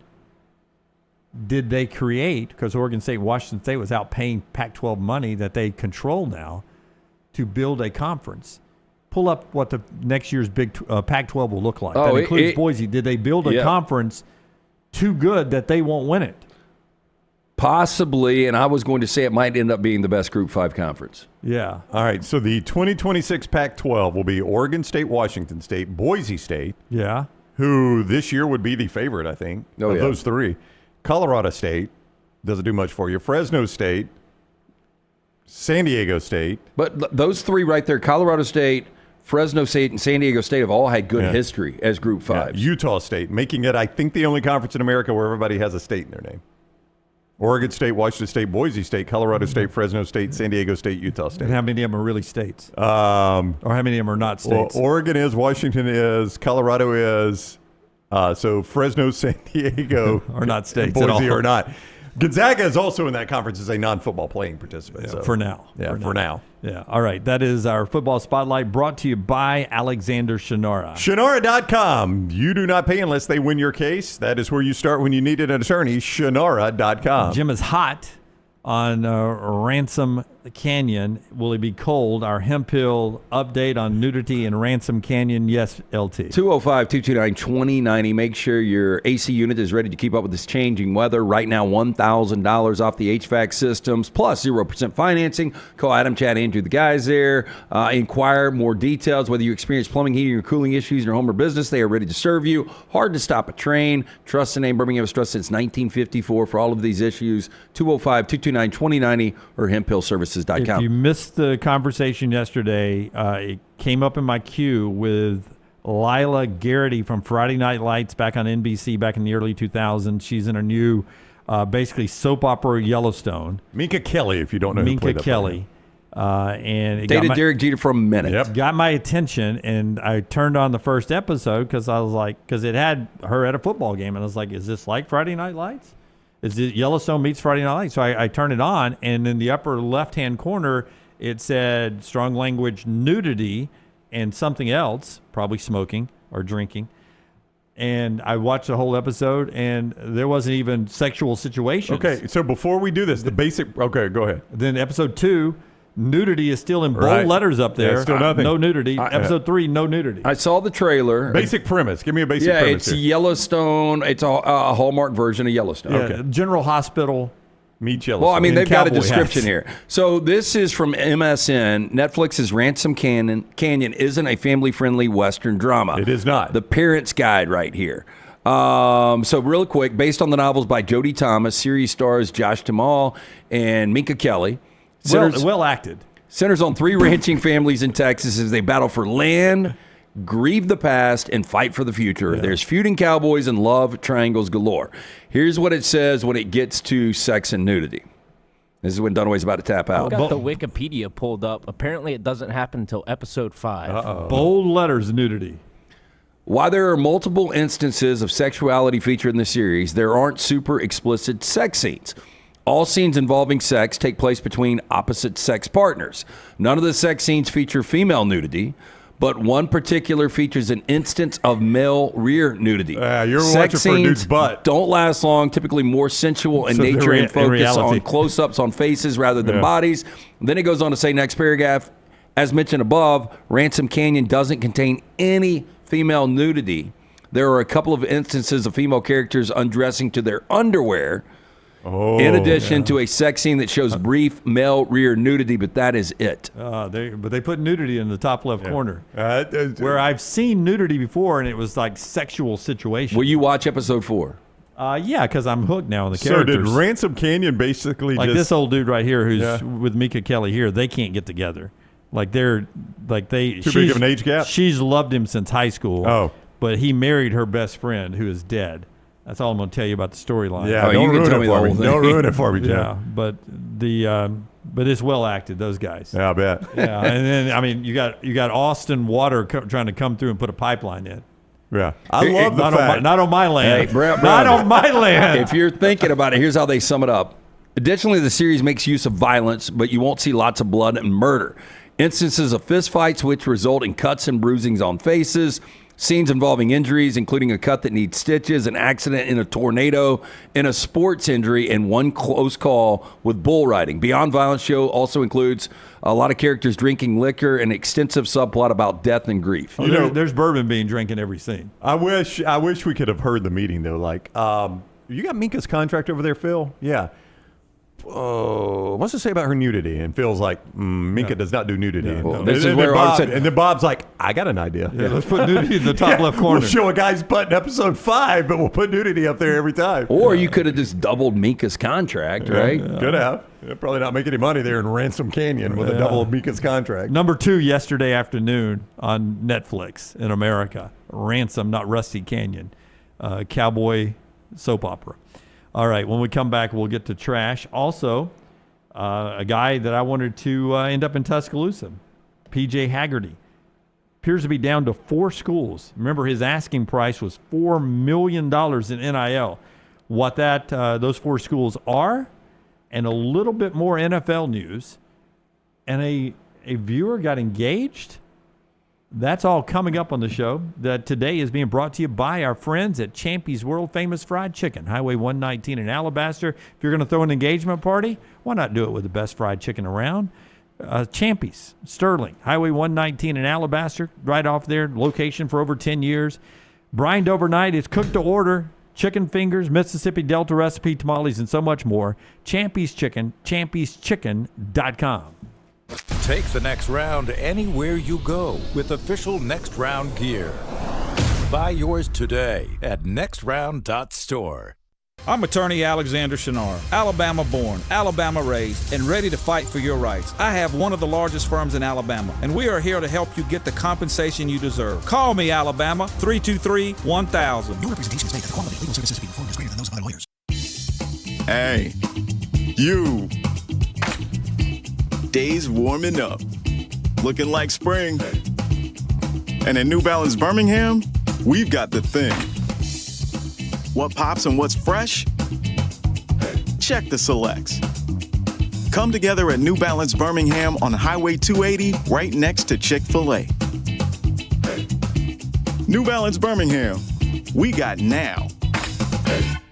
Storm season is here. Make sure you have a plan of action in place right now. Greg from Pell City and Storm Restoration Roofing should be your first call when storms hit. Insurance companies love working with Storm Restoration Roofing because of Greg Nelson's name and reputation in the industry. When storms hit, call Greg Nelson. He's local, 205-542-3531. He's the home of the free no-cost roof inspection. Greg from Pell City on Facebook, 205-542-3531. It's Storm Restoration Roofing. This hour of The Next Round is presented by the Birmingham Racecourse Casino, now featuring 7 days of giveaways with your chance to win a share of up to $125,000. The more you visit the Birmingham Racecourse Casino, the more chances you have to win.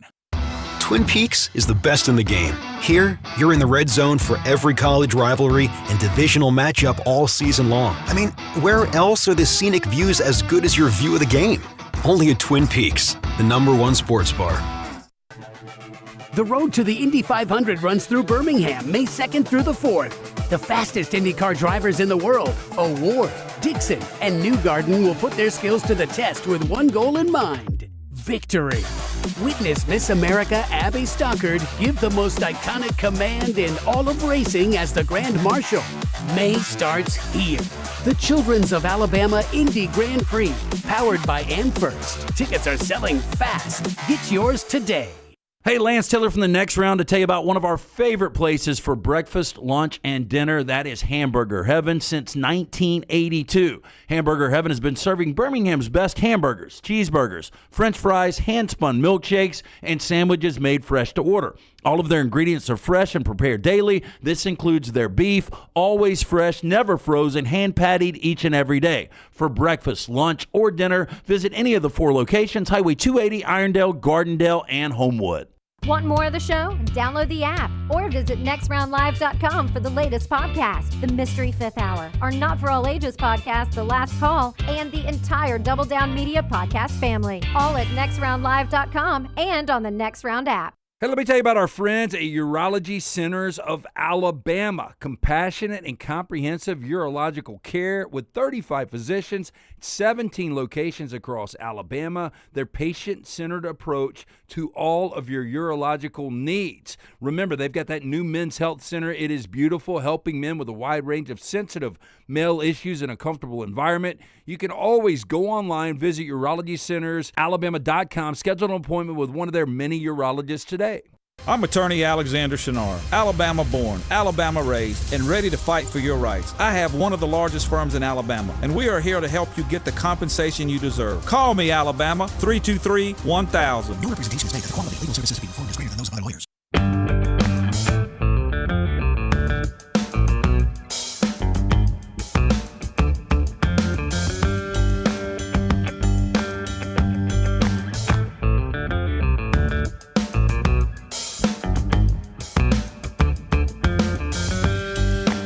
Okay, you remember PJ Haggerty scored 21 points, 5 rebounds, 3 assists a game for Memphis last year. Put his name in the portal. This guy's good.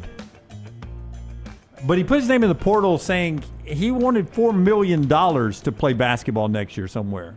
Once the kids used to say the bag. Right? I don't know if they still say that, but they did at one $4 point. million is what he wants. $4 million just for me, not for your whole NIL budget. That's right. $4 million for me. That's PJ probably Haggerty it's going to limit the schools where you'll go. Yeah. PJ Haggerty down to 4 schools. Okay. So whether you think they're going to pay $4 million or not, I don't know. But that's what he wanted. 4 schools in the mix. NC State. strong ass offer. Will Wade is up there. Oh, yeah. They'll be NC State's in Don't the you worry mix. about it, yeah. Yeah, and by the way, I came in late, but this is one of the best scores in college basketball. Absolutely. And if you want to win, maybe worth $4 million. Ole Miss, Chris Beard. Texas. And by the way, that's what Chris Beard needs. Like they play tenacious defense. They need a standalone scorer, a guy that can take over the game the last couple of minutes. And Chris Beard's old employer, Texas. So you got NC State, Ole Miss, and Texas. Will Wade, known for his strong-ass offers. Chris Beard, who is used to spending NIL money from places like Texas Tech and Texas itself, or going back to Memphis. Those are PJ Haggerty's choices. If Haggerty wants to make some kind of, build a legacy when it comes to, this level of basketball, if he wants to win tournament games, he's going to get away from Anthony Hardaway. Again, we've talked about this. He's won one postseason game. I think Sean Miller in Texas are very interesting because Sean Miller was a hell of a coach when he was able to spend money at Arizona and then kind of disappeared after the whole NCAA thing and went to Xavier, and now he's got another opportunity with Texas. He can coach. By the way, R.J. Lewis is still in the portal, the St. John's star that was the Big East Player of the Year and their catalyst to being a number 2 seed. The guy who was set on the bench for a reason, when they needed it. It ended poorly for him, is what I was about to say, as he was benched at the end of the Arkansas game, right? The game they lost? Was that the one he was benched? Yes. Yeah. Benched at the end of the Arkansas game. Not just the very end, as big chunk of the second half. Yeah. When they needed a comeback against the Hogs. So that does scare you a little bit, but that guy was phenomenal the rest of the year. Yeah, that Rick Pitino chose not to play him there. Chose to take a loss. Did not put him back in, and he's not with the program anymore. That's right. That is a red flag for me. Unless he shows up in Tuscaloosa.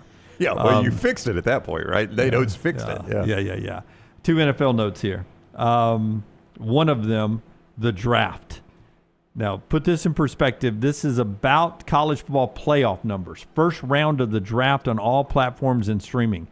13.6 million viewers to hear people's names called out. It's amazing. And I saw Goodell was on McAfee. Roger Goodell was, and he was talking about the need to shorten this draft. And I'm like, why would the NFL want to shorten this draft? They get massive TV numbers out of this. I mean, 13.6 million, that's like the Sunday afternoon national game of the week. Yeah, I think that they would even do better if they moved it back in the week. So make it all prime time. Yeah. Tuesday, Wednesday, Thursday, Friday. Wednesday, Thursday, Friday. Yeah. I think that they would do really well. Look, and this is not, and we know that college football is growing. You can make an argument it's the second biggest sport right now in not North America, in the United States. But this is the love for the NFL. Yeah. Because you didn't have star power really coming out in this draft. I mean, you say what you want about Cam Ward, that's not star power. I'll give you Travis Hunter as star power, but outside of there wasn't just a lot of big names. No, it was about seeing your favorite team's uniforms, seeing a large crowd gathered, Times Square-esque, and highlights. You get to see football highlights and you in the middle of spring. You talk about organizations that never get talked about in November and December. I mean, this is all about the Browns and the Titans and the Jaguars, teams that nobody's going to be talking about once we get to meaningful football. Yeah, so for these fan bases, sadly, this is their big moment because they're always picking in the top 5. That's right. The 2024 NBA Finals averaged 11 million. Yeah. NBA Finals. Yeah, this is the first round of them calling out 32 names. Yeah. Well, hey, and that number, as you do this, Brown, if chalk plays out and we get a Cleveland Cavalier Oklahoma City final, will be less than that. Oh my! I can't imagine how bad the numbers are going to be for this because I brought this up earlier in the show. Cleveland, I mean, your alpha, your superstar is Donovan Mitchell, and on the other side, Oklahoma City's got names, SGA, but still, it's. Is it not the smallest market in basketball? Maybe New Orleans is? Now do Golden State versus the Boston Celtics. Yeah, much different. And the other thing I was going to point out is the World Series, which featured the 2 biggest brands in the sport last year. Dodgers and Yankees. And the 2 biggest markets in the sport. Give me single digits. 15 million. Oh, not 15 that million. much more. Okay. No, I mean, it's really good. But, I mean, Jim, that was best case scenario. I got Dodgers, Yankees. That's Shohei. That's Aaron Judge. I mean, that is. It's the best. I mean, if you let Major League Baseball pick a World Series, they'd pick Dodgers-Yankees. They do it again this year, too. Storm Restoration Roofing. By the way, the most watched draft ever. COVID year, 2020, $15.3 million. We wanted anything. We were dying to watch anything that seemed normal. Yeah. Our friends at Storm Restoration Roofing will make your roof normal again after a storm. It'll keep it normal. As it ages, it'll be replaced. He can do that. Greg from Pell City can do that. Full roof replacements, roofing repairs after storm damage. He's got his builder's license. He can do a lot of building repairs for you. He just does it all. He does it with a smile and a kind heart, caring heart, and he really does care about you. That's why he gives you a free, no-cost, no-obligation inspection. He'll get up on your roof and let you know what's going on up there. A lot of us don't know what's going on up there. It just takes one loose shingle to cause a water entry point that can cause major damage to you. Get that roof inspected for free by calling Greg from Pell City, 205-542-3531, 205-542-3531, or go on to Facebook, Greg from Pell City. By the way, a lot of insurance rules have changed in the last 12 months. Greg's on top of that. He's friends with the insurance providers. He can educate you on that as well. He'll give you that insurance checkup too. 205-542-3531. Let Dr. Greg come see you, that insurance checkup. 205-542-3531. Greg from Pell City on Facebook. By the way, of the rookies, just the rookies, top jersey sale, who do you think it is? Travis Hunter. Travis Hunter. Who's second? Man, the Titans just isn't a jersey seller. There's no way. Is it Cam Ward? It is Cam Ward.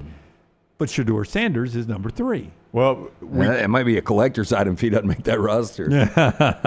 Can we sell Abdul Carter's jersey yet? Do we know his number? Hunter, Ward, See, I would think the Genty Sanders. jersey, man. The Raiders jersey is so good. I don't think people realize how good Ashton Genty's going to be if he stays healthy. I saw Francis. He does a podcast now. And he was so furious that Abdul Carter requested he should be. Lawrence Taylor's number. It is kind of embarrassing when you think about it. I mean, just furious about it. Like, how could I can't even do the accent, but he was like, how could this guy do this? Full hour on it, probably? I only saw like a 7-minute clip, but he was just railing on Abdul Carter. But I mean, everybody in that locker room is going to be doing the same. Yeah. Wait. He makes a couple of mistakes. You asked for 56? You were going to be Lawrence Taylor? You know who covered that tight end coming out of the backfield? Well, not 56. He was in the quarterback's face. That's right. There was no throw. Let's get to trash. It's brought to you by our friends at Bud Light. Hey, Bud Light. Easy to drink, easy to enjoy. Tell me about the whistles. The whistles got woo. When you want to woo woo, it's that woo woo. You know what I'm saying? LT's Trash is presented by Bud Light. Our first trash story. I can't wait to see this picture. But before you do it, Forrester's got some pictures of one of our very loyal viewers and listeners. We want to throw out a big congratulations to Brett from New Mexico.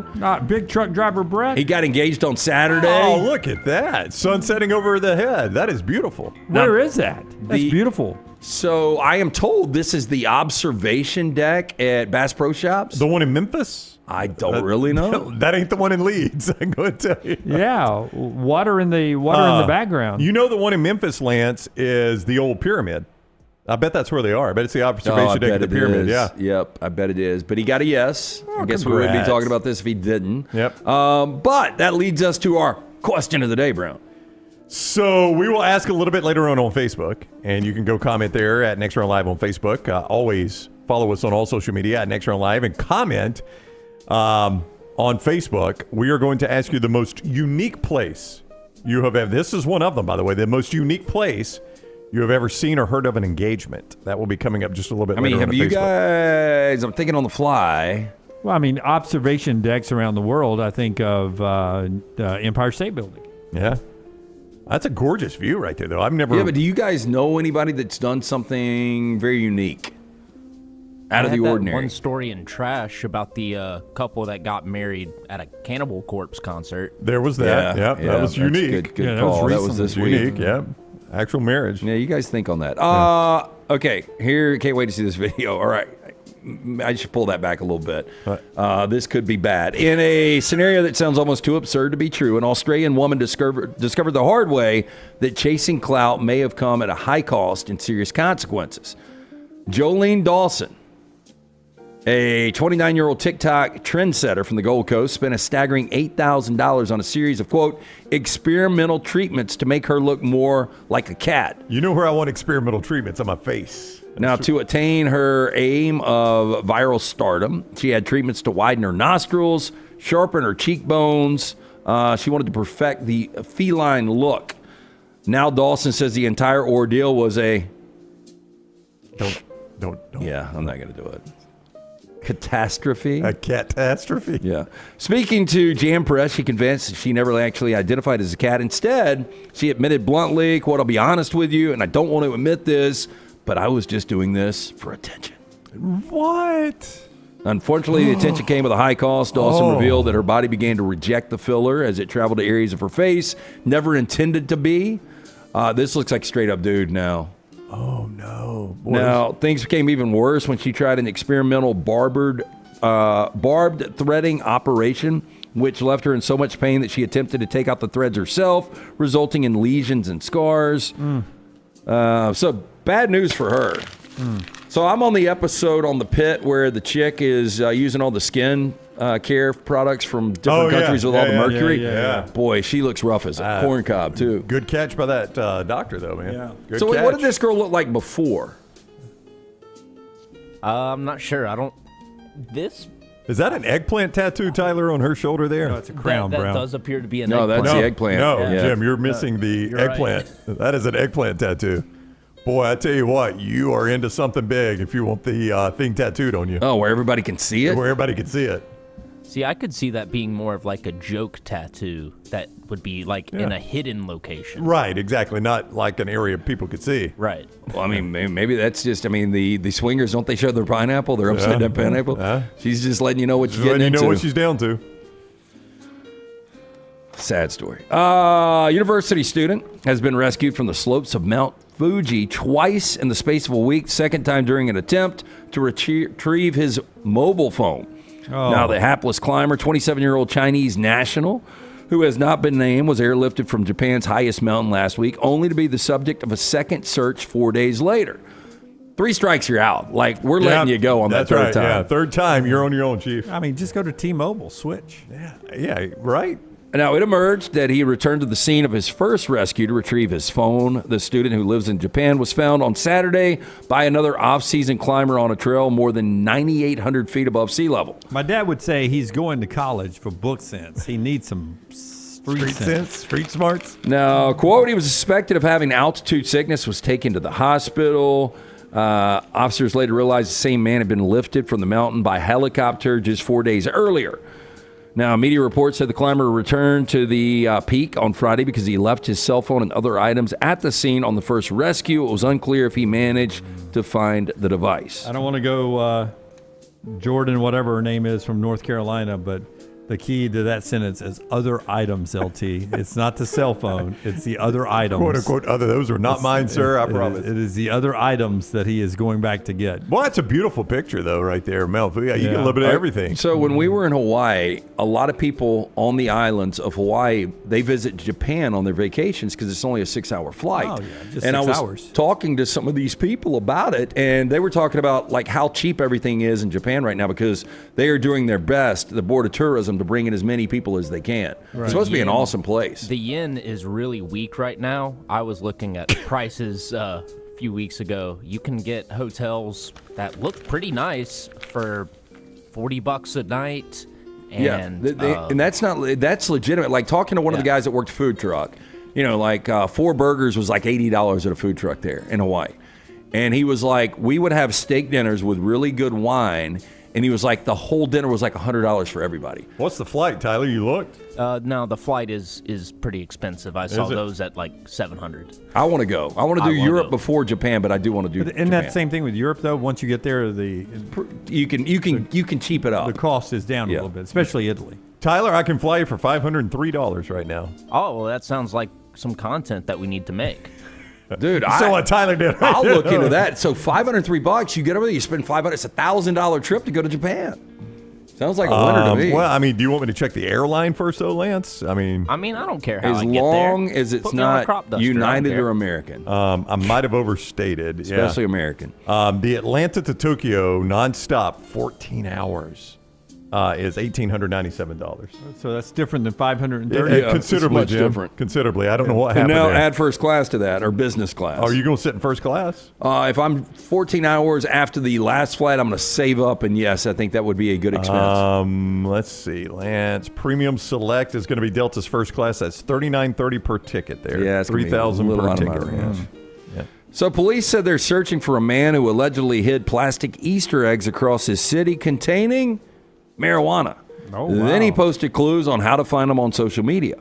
Now, according to a press release from the Lufkin Police Department, officers received a tip about a Facebook account that was posting about plastic eggs full of marijuana hidden in various parks around the city as part of a scavenger hunt.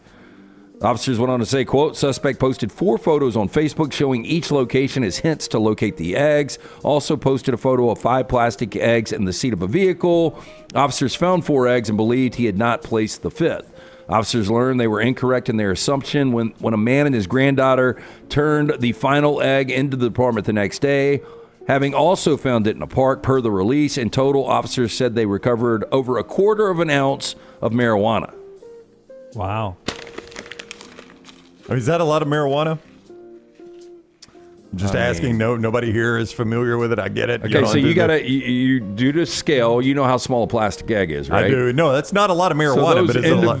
individual buds, though, and they look pretty healthy and green. I would Right. think that gives you. I've spent some time in Aunt Mary's.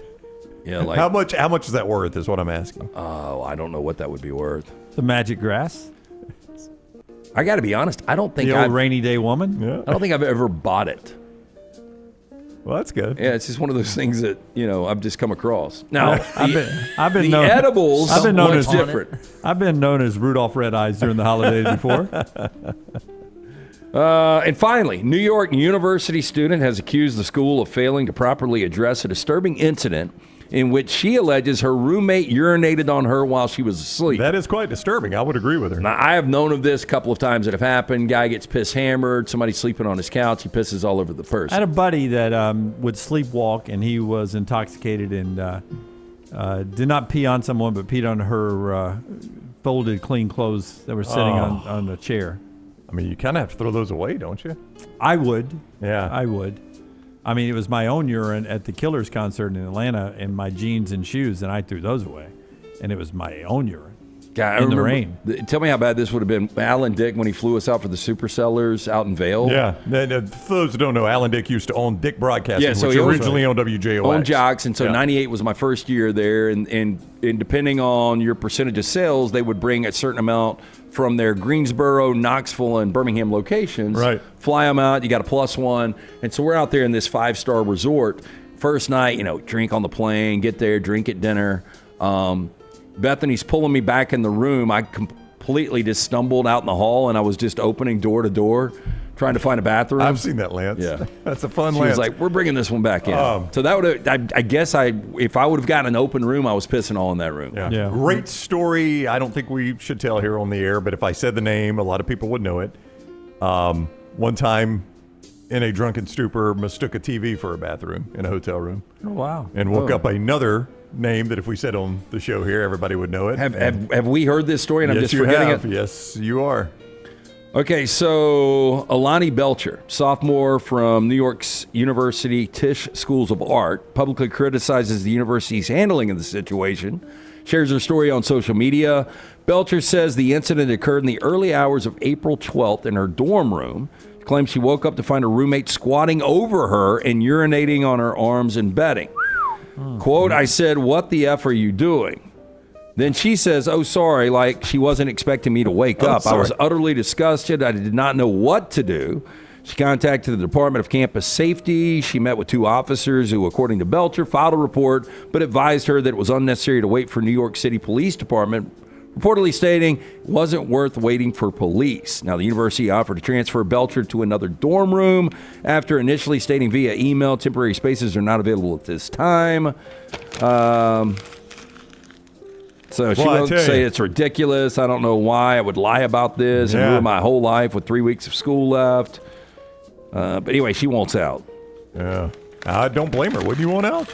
Well, I would definitely want a new roommate. Well, I have 3 weeks of school left, she said. I think I need to be in a private room. Definitely needs a new roommate. If she's at a NYU Tisch School of the Arts, she's paying like $70,000 a semester. Yeah, the information you have is so random. I'm gonna that need- is a lot of money. I would just say this. I would want her moving out. afford Like, I'm already established. Wash my sheets or give me new sheets and get out. I'm going to need a new room. You know what I would probably go for, Dunaway, is there's this hotel right here, this nice hotel. Put me in that private room. I'll take rest a free of the semester. I'll take a free semester. Oh, Tyler just said that's 70-something thousand. I know. Yeah, it's like 65, 70 grand. And ain't nothing for them. If you can't protect your students. That's right. Well, then, sir, why would you like to stay here with a free semester? That's a great point. I'm transferring. No.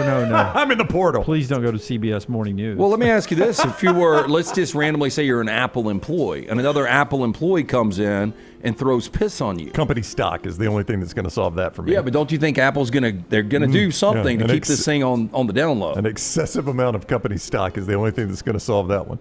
That's all I got done. That is Trash Today, brought to you by our friends at Bud Light. Also, the show being brought to you by our friends at New York Butcher Shop LT. It is open today. Yeah, great place to stop in, pick up a couple of steaks, get one of those huge deli sandwiches for lunch or dinner. Incredible side dishes made fresh right there in-house. Get in, see Jim and those great butchers. 2 locations, the original Cava Heights, newest location, Highway 119 right there in Greystone. Rare quality, well-done service. It is the New York Butcher Shop. I hope you think I produced a good show today. Jim, it was fantastic, man. 2 more things that I don't always think about, but things are different in Europe.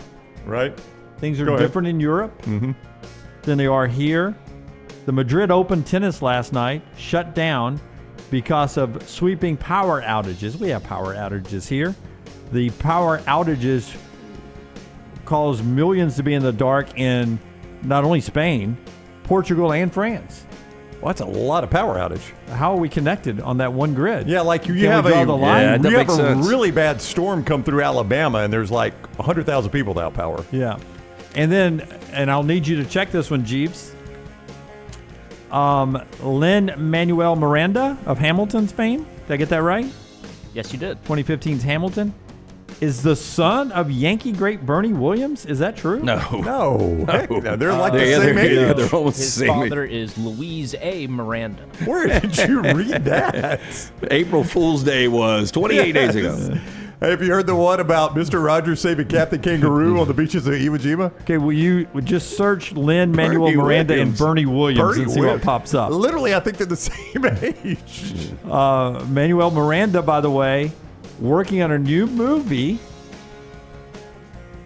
of the Molino brothers, Yadier, Benji, and Jose Molina of baseball fame. How is that baseball musical with brothers?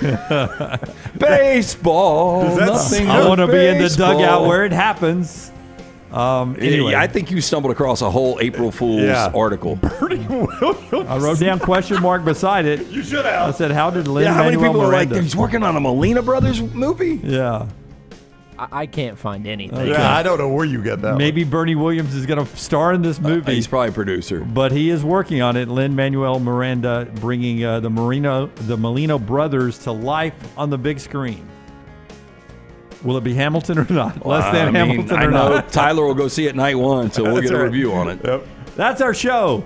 Bernie Williams not related to Lin-Manuel Miranda. I'm being told in my ear. That is confirmed now over on Camera 4. All right, until next time, God bless you and God bless America.